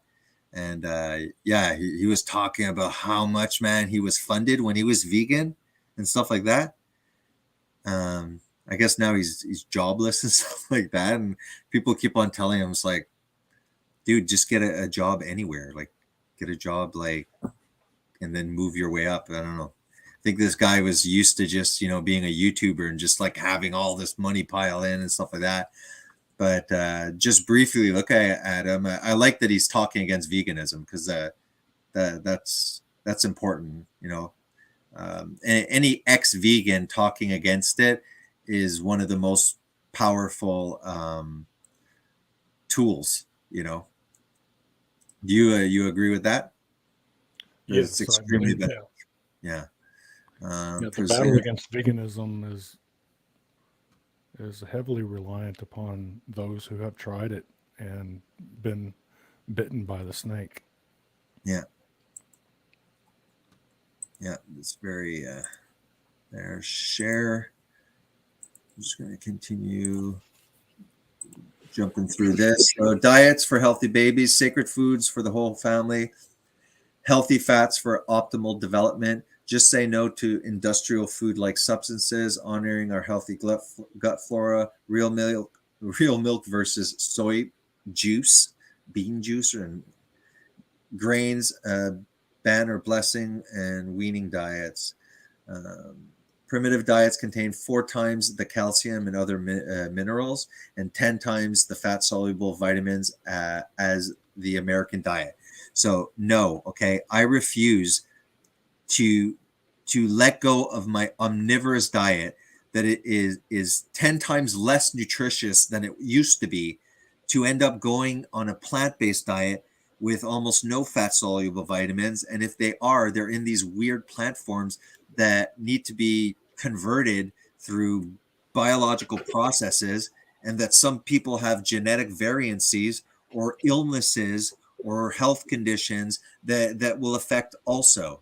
So no, it is a suicide. It's a mass genocide. To be honest, to push veganism would be a mass genocide, slow mass genocide. Sources of vitamin A and D. seafood, fish eggs, fish livers, fish liver oil, fish heads, jellyfish, oily fish, sea mammals, land animals that are grass fed, insects, butter and cream, egg yolks, liver, organ meats, and animal fats, especially monogastric animals such as birds, pig, bears, and guinea pigs. What see, like the thing here that I don't have anything against insects. I know that certain cultures ate certain kind of insects, but there's a big difference between developing huge industries where they mass produce crickets and stuff like that, and then after grind them up in this big process with just like any, no, I don't agree with that. Mass producing it. These people were eating insects that were native to the area, and there's nothing wrong with that. But no, do not take away virtually everything else on this freaking list and then give me vegetables and insects. It's not going to happen. Well, I would also say that I believe I've seen evidence that would support this as well, is that the insects that they would primarily be eating, locally sourced insects, are usually the larval stage. Yeah. And so that hard exoskeleton, which is a type of protein that if it gets in your bloodstream can actually cause blood clots. And you look into some of the vaccinations, and you'll find that they're actually putting that protein in those fluids that they're injecting people with. Just give me a second, JD. I'll put you full screen and I will let you talk as I'm on the phone. Give me a second, Michelle. Boom. So I think that most of the insects that they would consume would be in a larval stage, and so that type of protein that makes up the exoskeleton would not be a source of protein in their diet. I don't think that protein is safe for human consumption.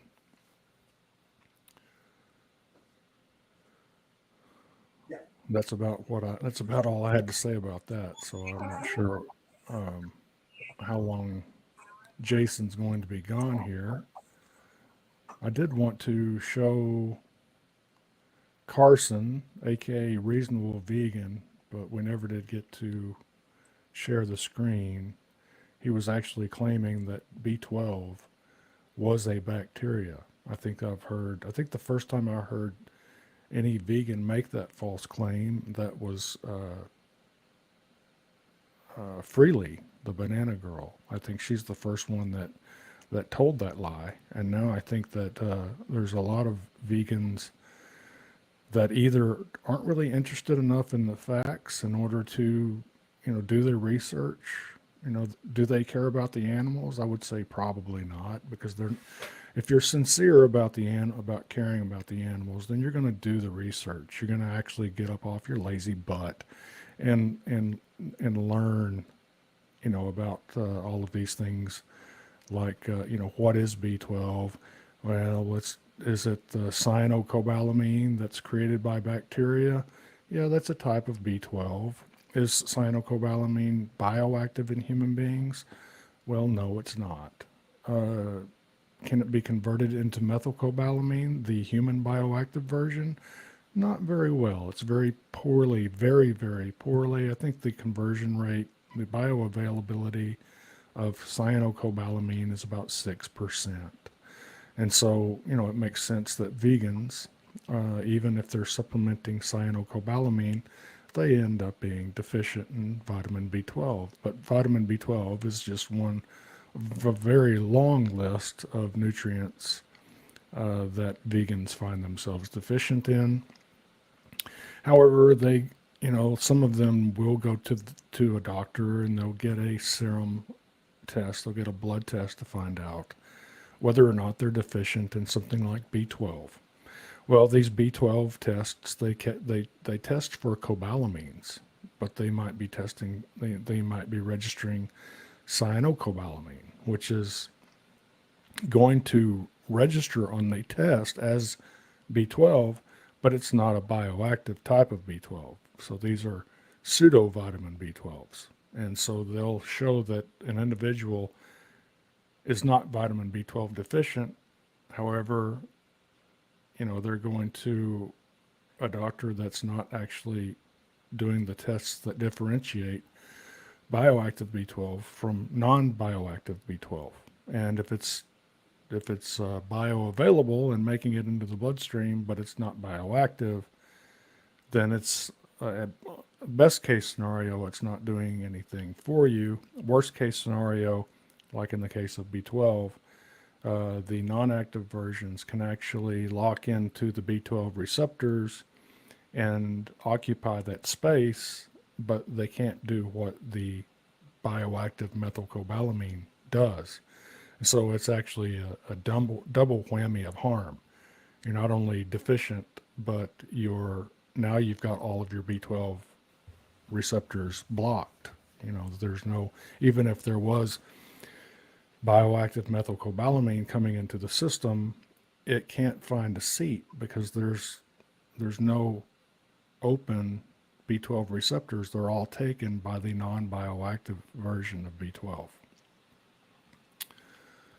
Let's see what else we'll read about. We talked about fermented cod liver oil.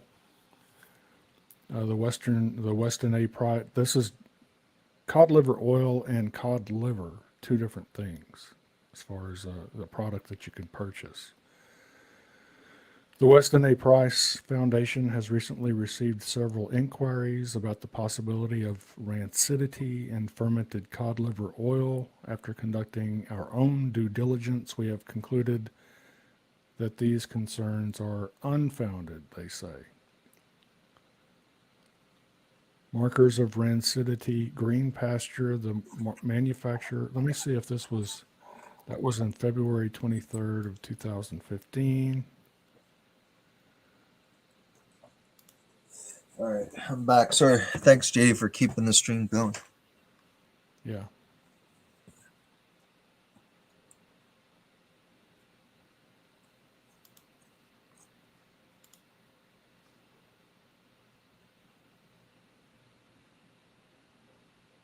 Okay.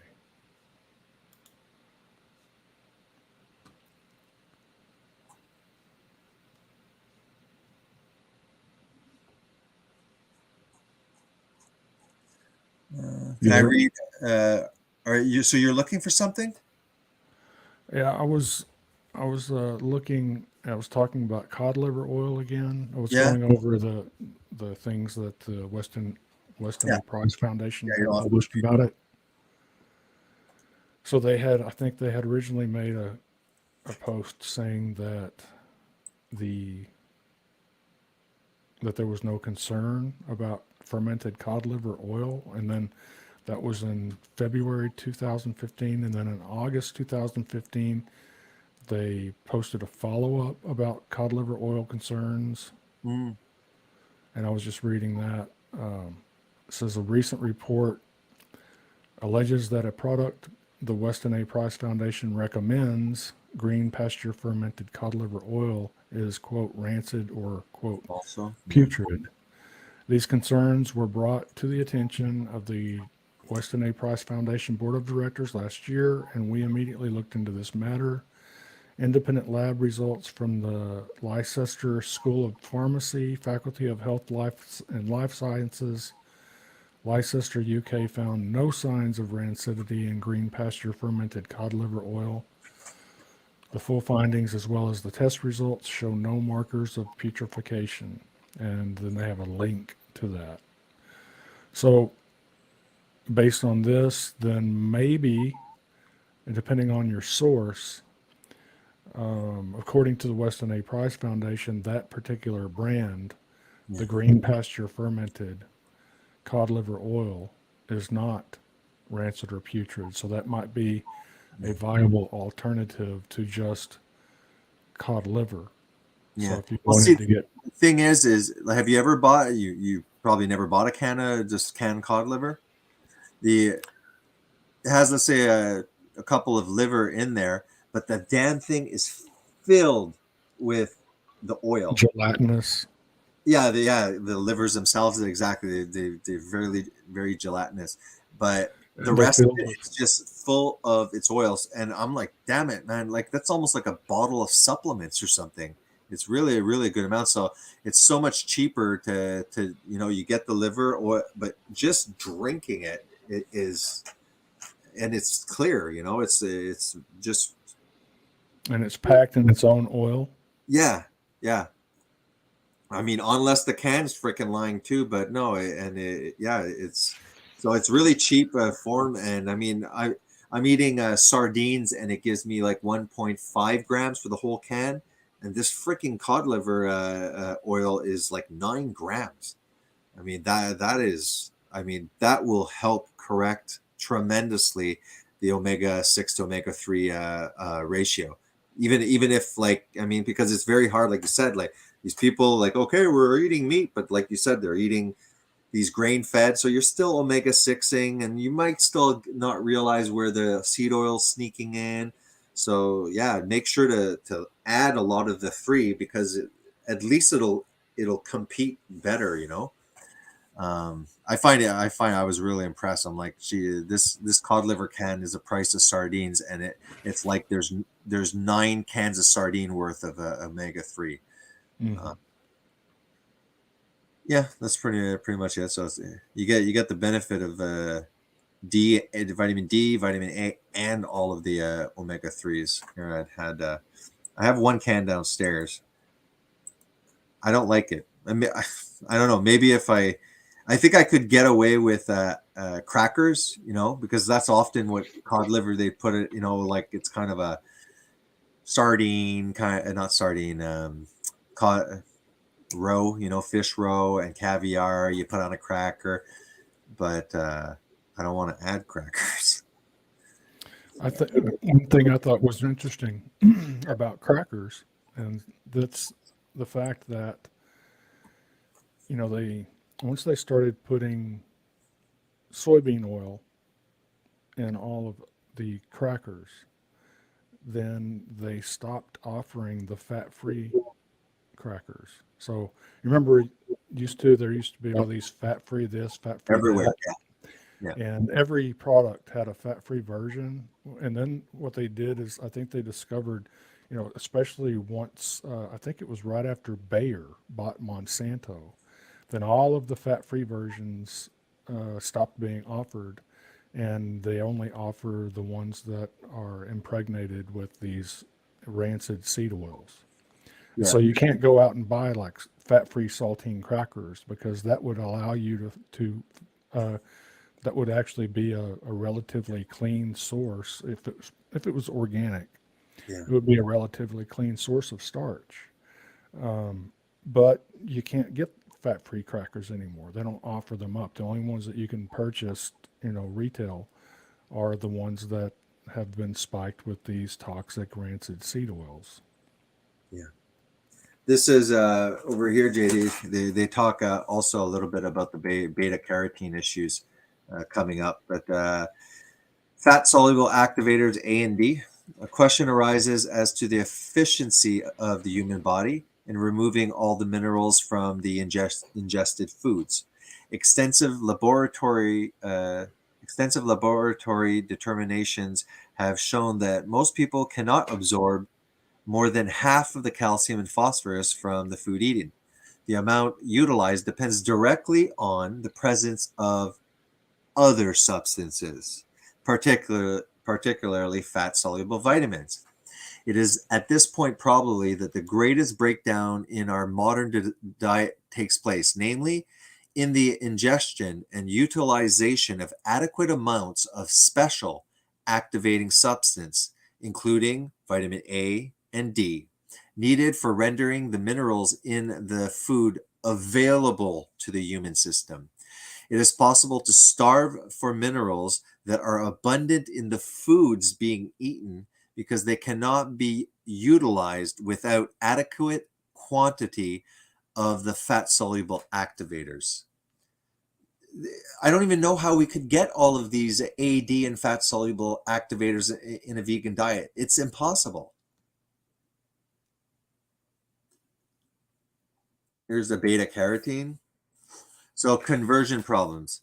Needed to convert carotene to vitamin A. You need fats in the diet, and we're being told to minimize fat as much as possible. Animal fat is being demonized, and vegans are the most fat phobic people I've ever met. They'll cook everything in water. So there are specific reasons why people are unable to convert carotene to vitamin A. So we have babies and children, diabetics. Here you need thyroid hormone to convert carotene to vitamin A, but people with thyroid problems, they will not. So you're going to have these people in the future, because we're always projecting. This is what we're doing. We're not talking about veganism the way it was, where, hey, you want to be vegan, you go be vegan. I don't care. There's always been vegan, artificial vegan patties, whatever. What we're sounding the alarm on is that there is a planned, conspiracy, call it whatever you want, to transition us without our choice, economically and stuff like that, to eat what they want us to eat. And vegans are the useful idiots, and the rest of the population are just not opening their eyes. They're just so preoccupied with the next thing on social media. They're not hungry and research. I'm going to research all this stuff. So then you do get a few people that are researching, sounding the alarm. But it seems like the vegan and the plant-based have way more microphones to yell in, because we're getting drowned out here, JD. Individuals with poor thyroid, poor liver, intestinal absorption, individuals with high intake of sodium nitrates, those are all the preservatives in all of our foods. Individuals exposed to pesticides and other toxins. What did we just say? The dirty dozen. So individuals exposed is all of us.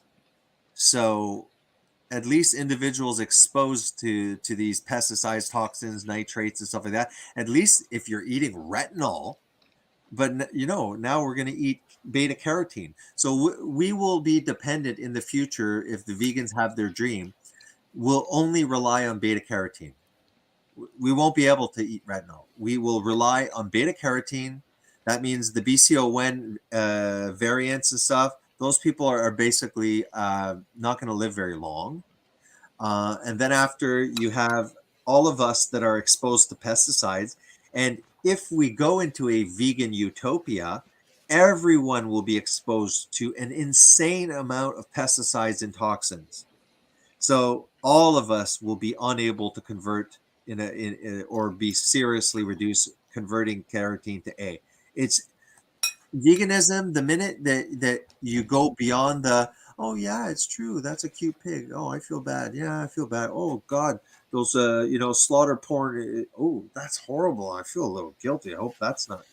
Besides that, you go a little bit further and the whole thing falls apart. The whole thing, from their environmental claims, from the amount of food that they say that they could produce with if they weren't feeding these things to animals, everything, right down to looking at every nutrient. If I was a vegan and I believed in veganism and I knew about beta carotene and issues with it, I would be scratching my head and I would be telling those people, look, we're doing it for the animals, but keep an eye on your symptoms. If you're not feeling well, go get tested. You might have be a variant that you can't convert. It's like I would be talking about like this plant omega, like we're hardly getting anything. At least increase it. And it's just, they don't talk about this to anybody, and they're going to harm people. And if we only have is it 1%, JD, of the population that are vegan? I think it depends on, are you talking about globally? Global. Yeah, obviously India has like 30% vegans and stuff, but I don't think that that's true. I think that they No? might be vegetarian, Um, not vegan. it could be vegetarian too. But I know there are some, like a lot of the religious Hindus, they're ascetics, you know, so they bring it to almost veganism. But yeah, there's I a think lot. it's between 1% and 3% globally. 1 and 3. Okay, so that means if, let's say, there's 8 billion, 1% of 8 billion, that means there's only 80,000 people that are causing all these issues for us. Mm. Well, they're the useful idiots. It's the Yeah. corporations and organizations like the WEF that are actually causing it. Yeah. Because the truth is that I think parents who have their children on a vegan diet Criminal. should be held accountable for their crimes. However, just veganism in general, you know, an adult who's choosing to eat a vegan diet, Yeah, no problem. if they want to harm themselves, then that's their business. Yeah. It's not my business to go in and try to save them from themselves. I agree. But and you know, vegans ask me all the time, "You're a farmer. Why are you making all this time to expose the dark side of veganism? Why can't you just leave us alone? All we want to do is eat a different diet. What about us makes you hate us so much? Why are you going out of your way to harm a movement that's only trying to look out for the betterment, Compassion. you know, that's trying to practice compassion?" And the truth is that their compassion is not consistent at all. It's very speciesist, and it's speciesist, and it's also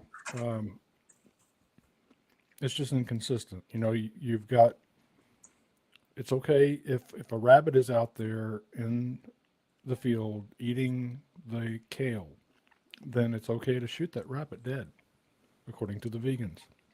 Mm-hmm. But if you're out there and you're going to shoot a rabbit to eat it, then that's wrong. So it boils down to, you know, if you really look at it, it doesn't have anything to do with the animals, whether or not they suffer. That's irrelevant to a vegan. What's important is that people don't eat meat. That's what's important to a vegan, is that you don't eat animal products. Yeah. Killing animals is fine. Eating them is not. Mm-hmm. And that's veganism. Yeah. And so, you know, I tell the vegans, if you would stop getting behind organizations that are pouring lots of money and energy into legislating a vegan mandate, then I would leave you alone. But as long as you have me and my family in your target sites, then I'm going to return in kind. I'm going to expose your lies. I'm going to expose your misanthropy. I'm going to expose your hatred for other human beings. I'm going to expose your criminal negligence and your criminal ignorance. Yeah. Yep. Just want to do some math here. Times 0.01.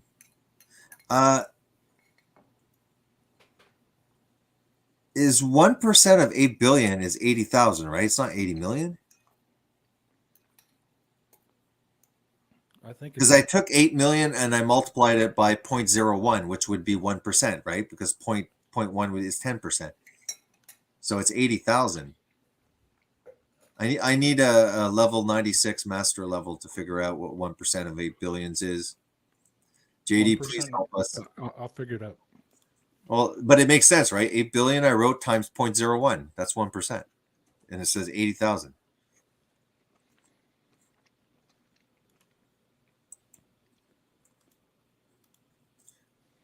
Happy Valley Free Range Farm was saying somewhere I saw that he said that they were, oh, here, look at this one, guys. It's 80 million.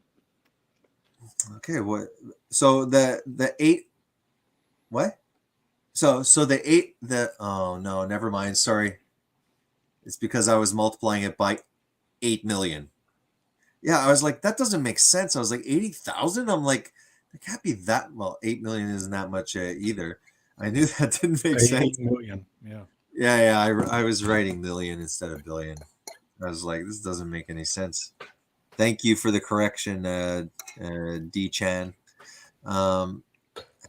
Yeah, he was talking. There's also a plan to add messenger RNA vaccines to food to force vax. Yeah, well, that's the medicinal egg, right? You can do that in remember, guys, if you've seen this, medicinal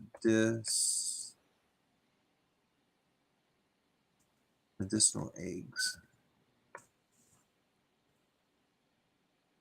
There you go. Just quickly, I'm gonna cut this soon enough. Michelle's home.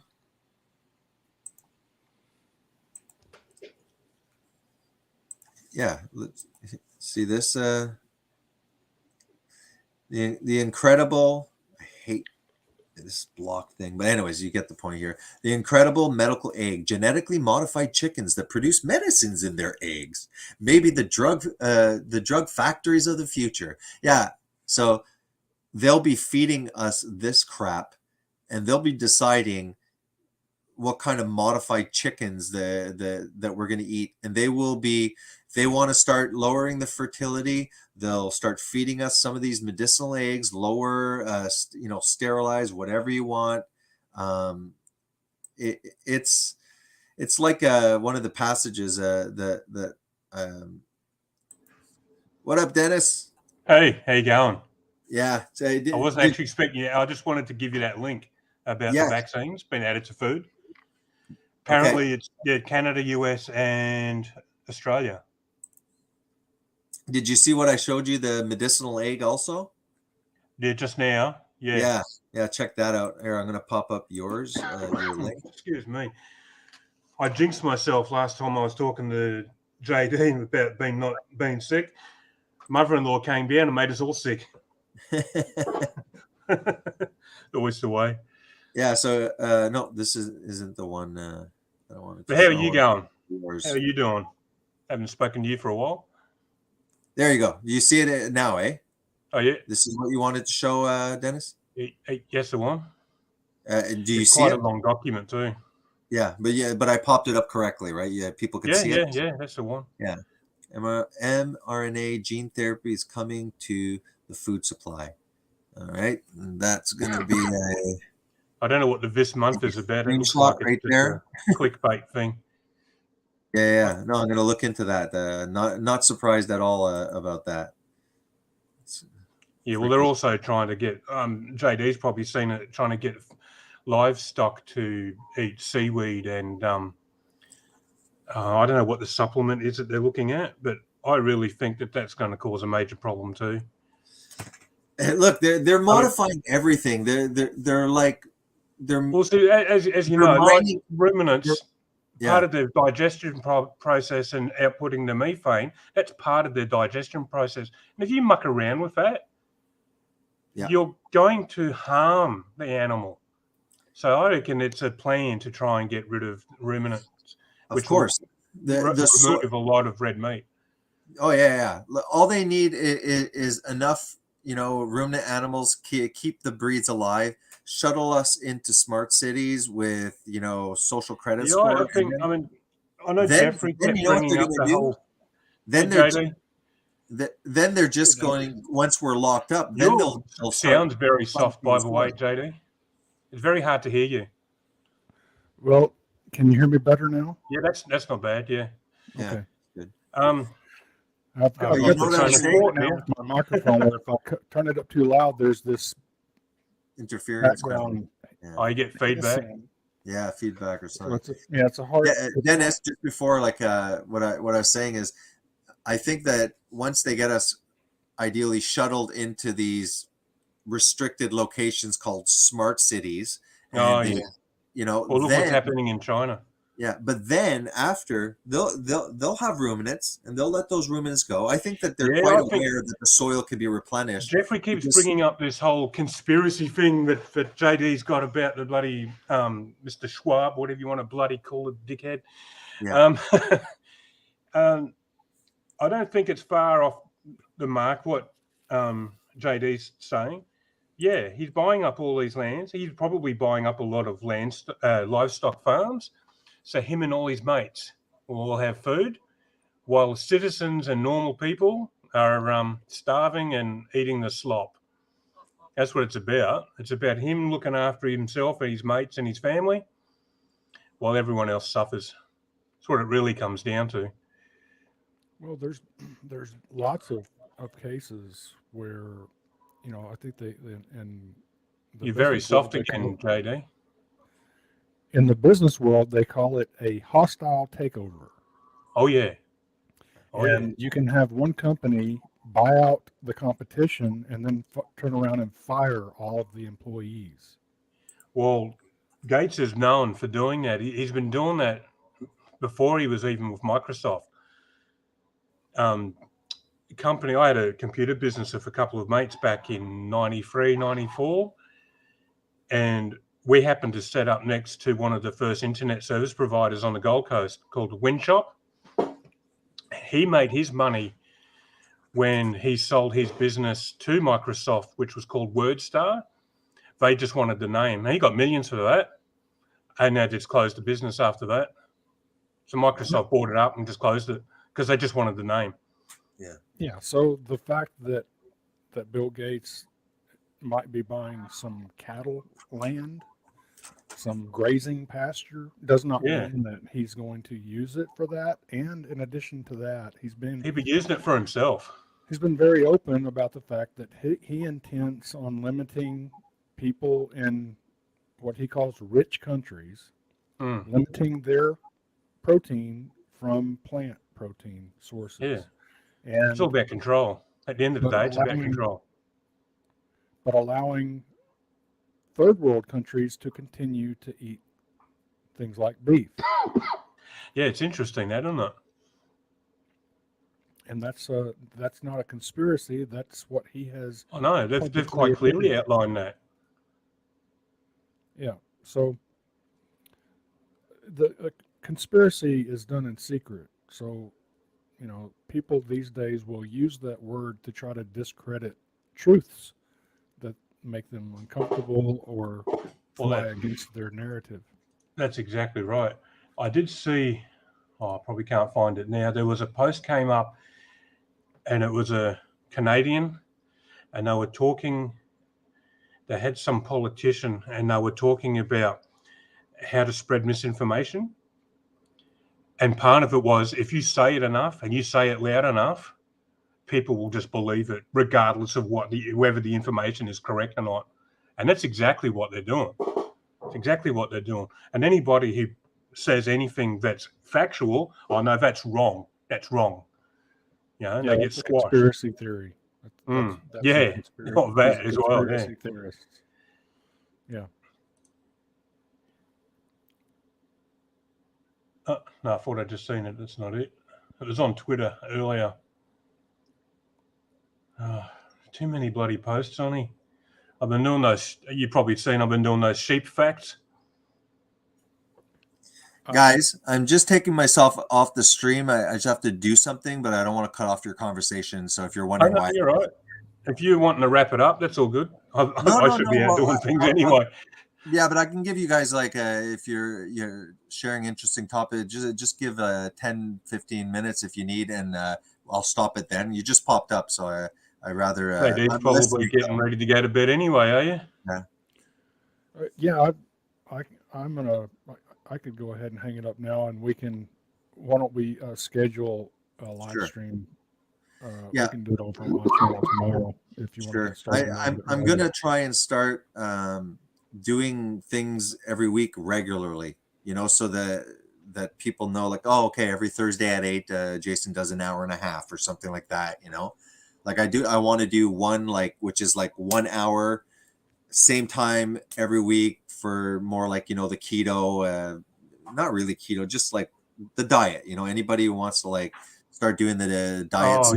So it's be that, I have a few people, have them on the panel.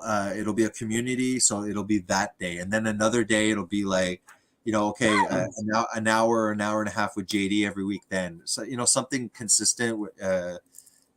So people know, because it's always last minute. You know, I just pop on. It's like people have no like regular schedule for it. If they enjoy it, they'll miss it. Yeah, I'm a bit all over the place. Yeah, yeah. But that's just All right. me anyway. All right, so we'll call it a night, guys. Yeah, go for it. All right. Yeah. Well, thanks for having us on. Good to see Yeah. you again, Dennis. Yes, thanks, Jace. No yeah, problem. Short and See you guys. sweet.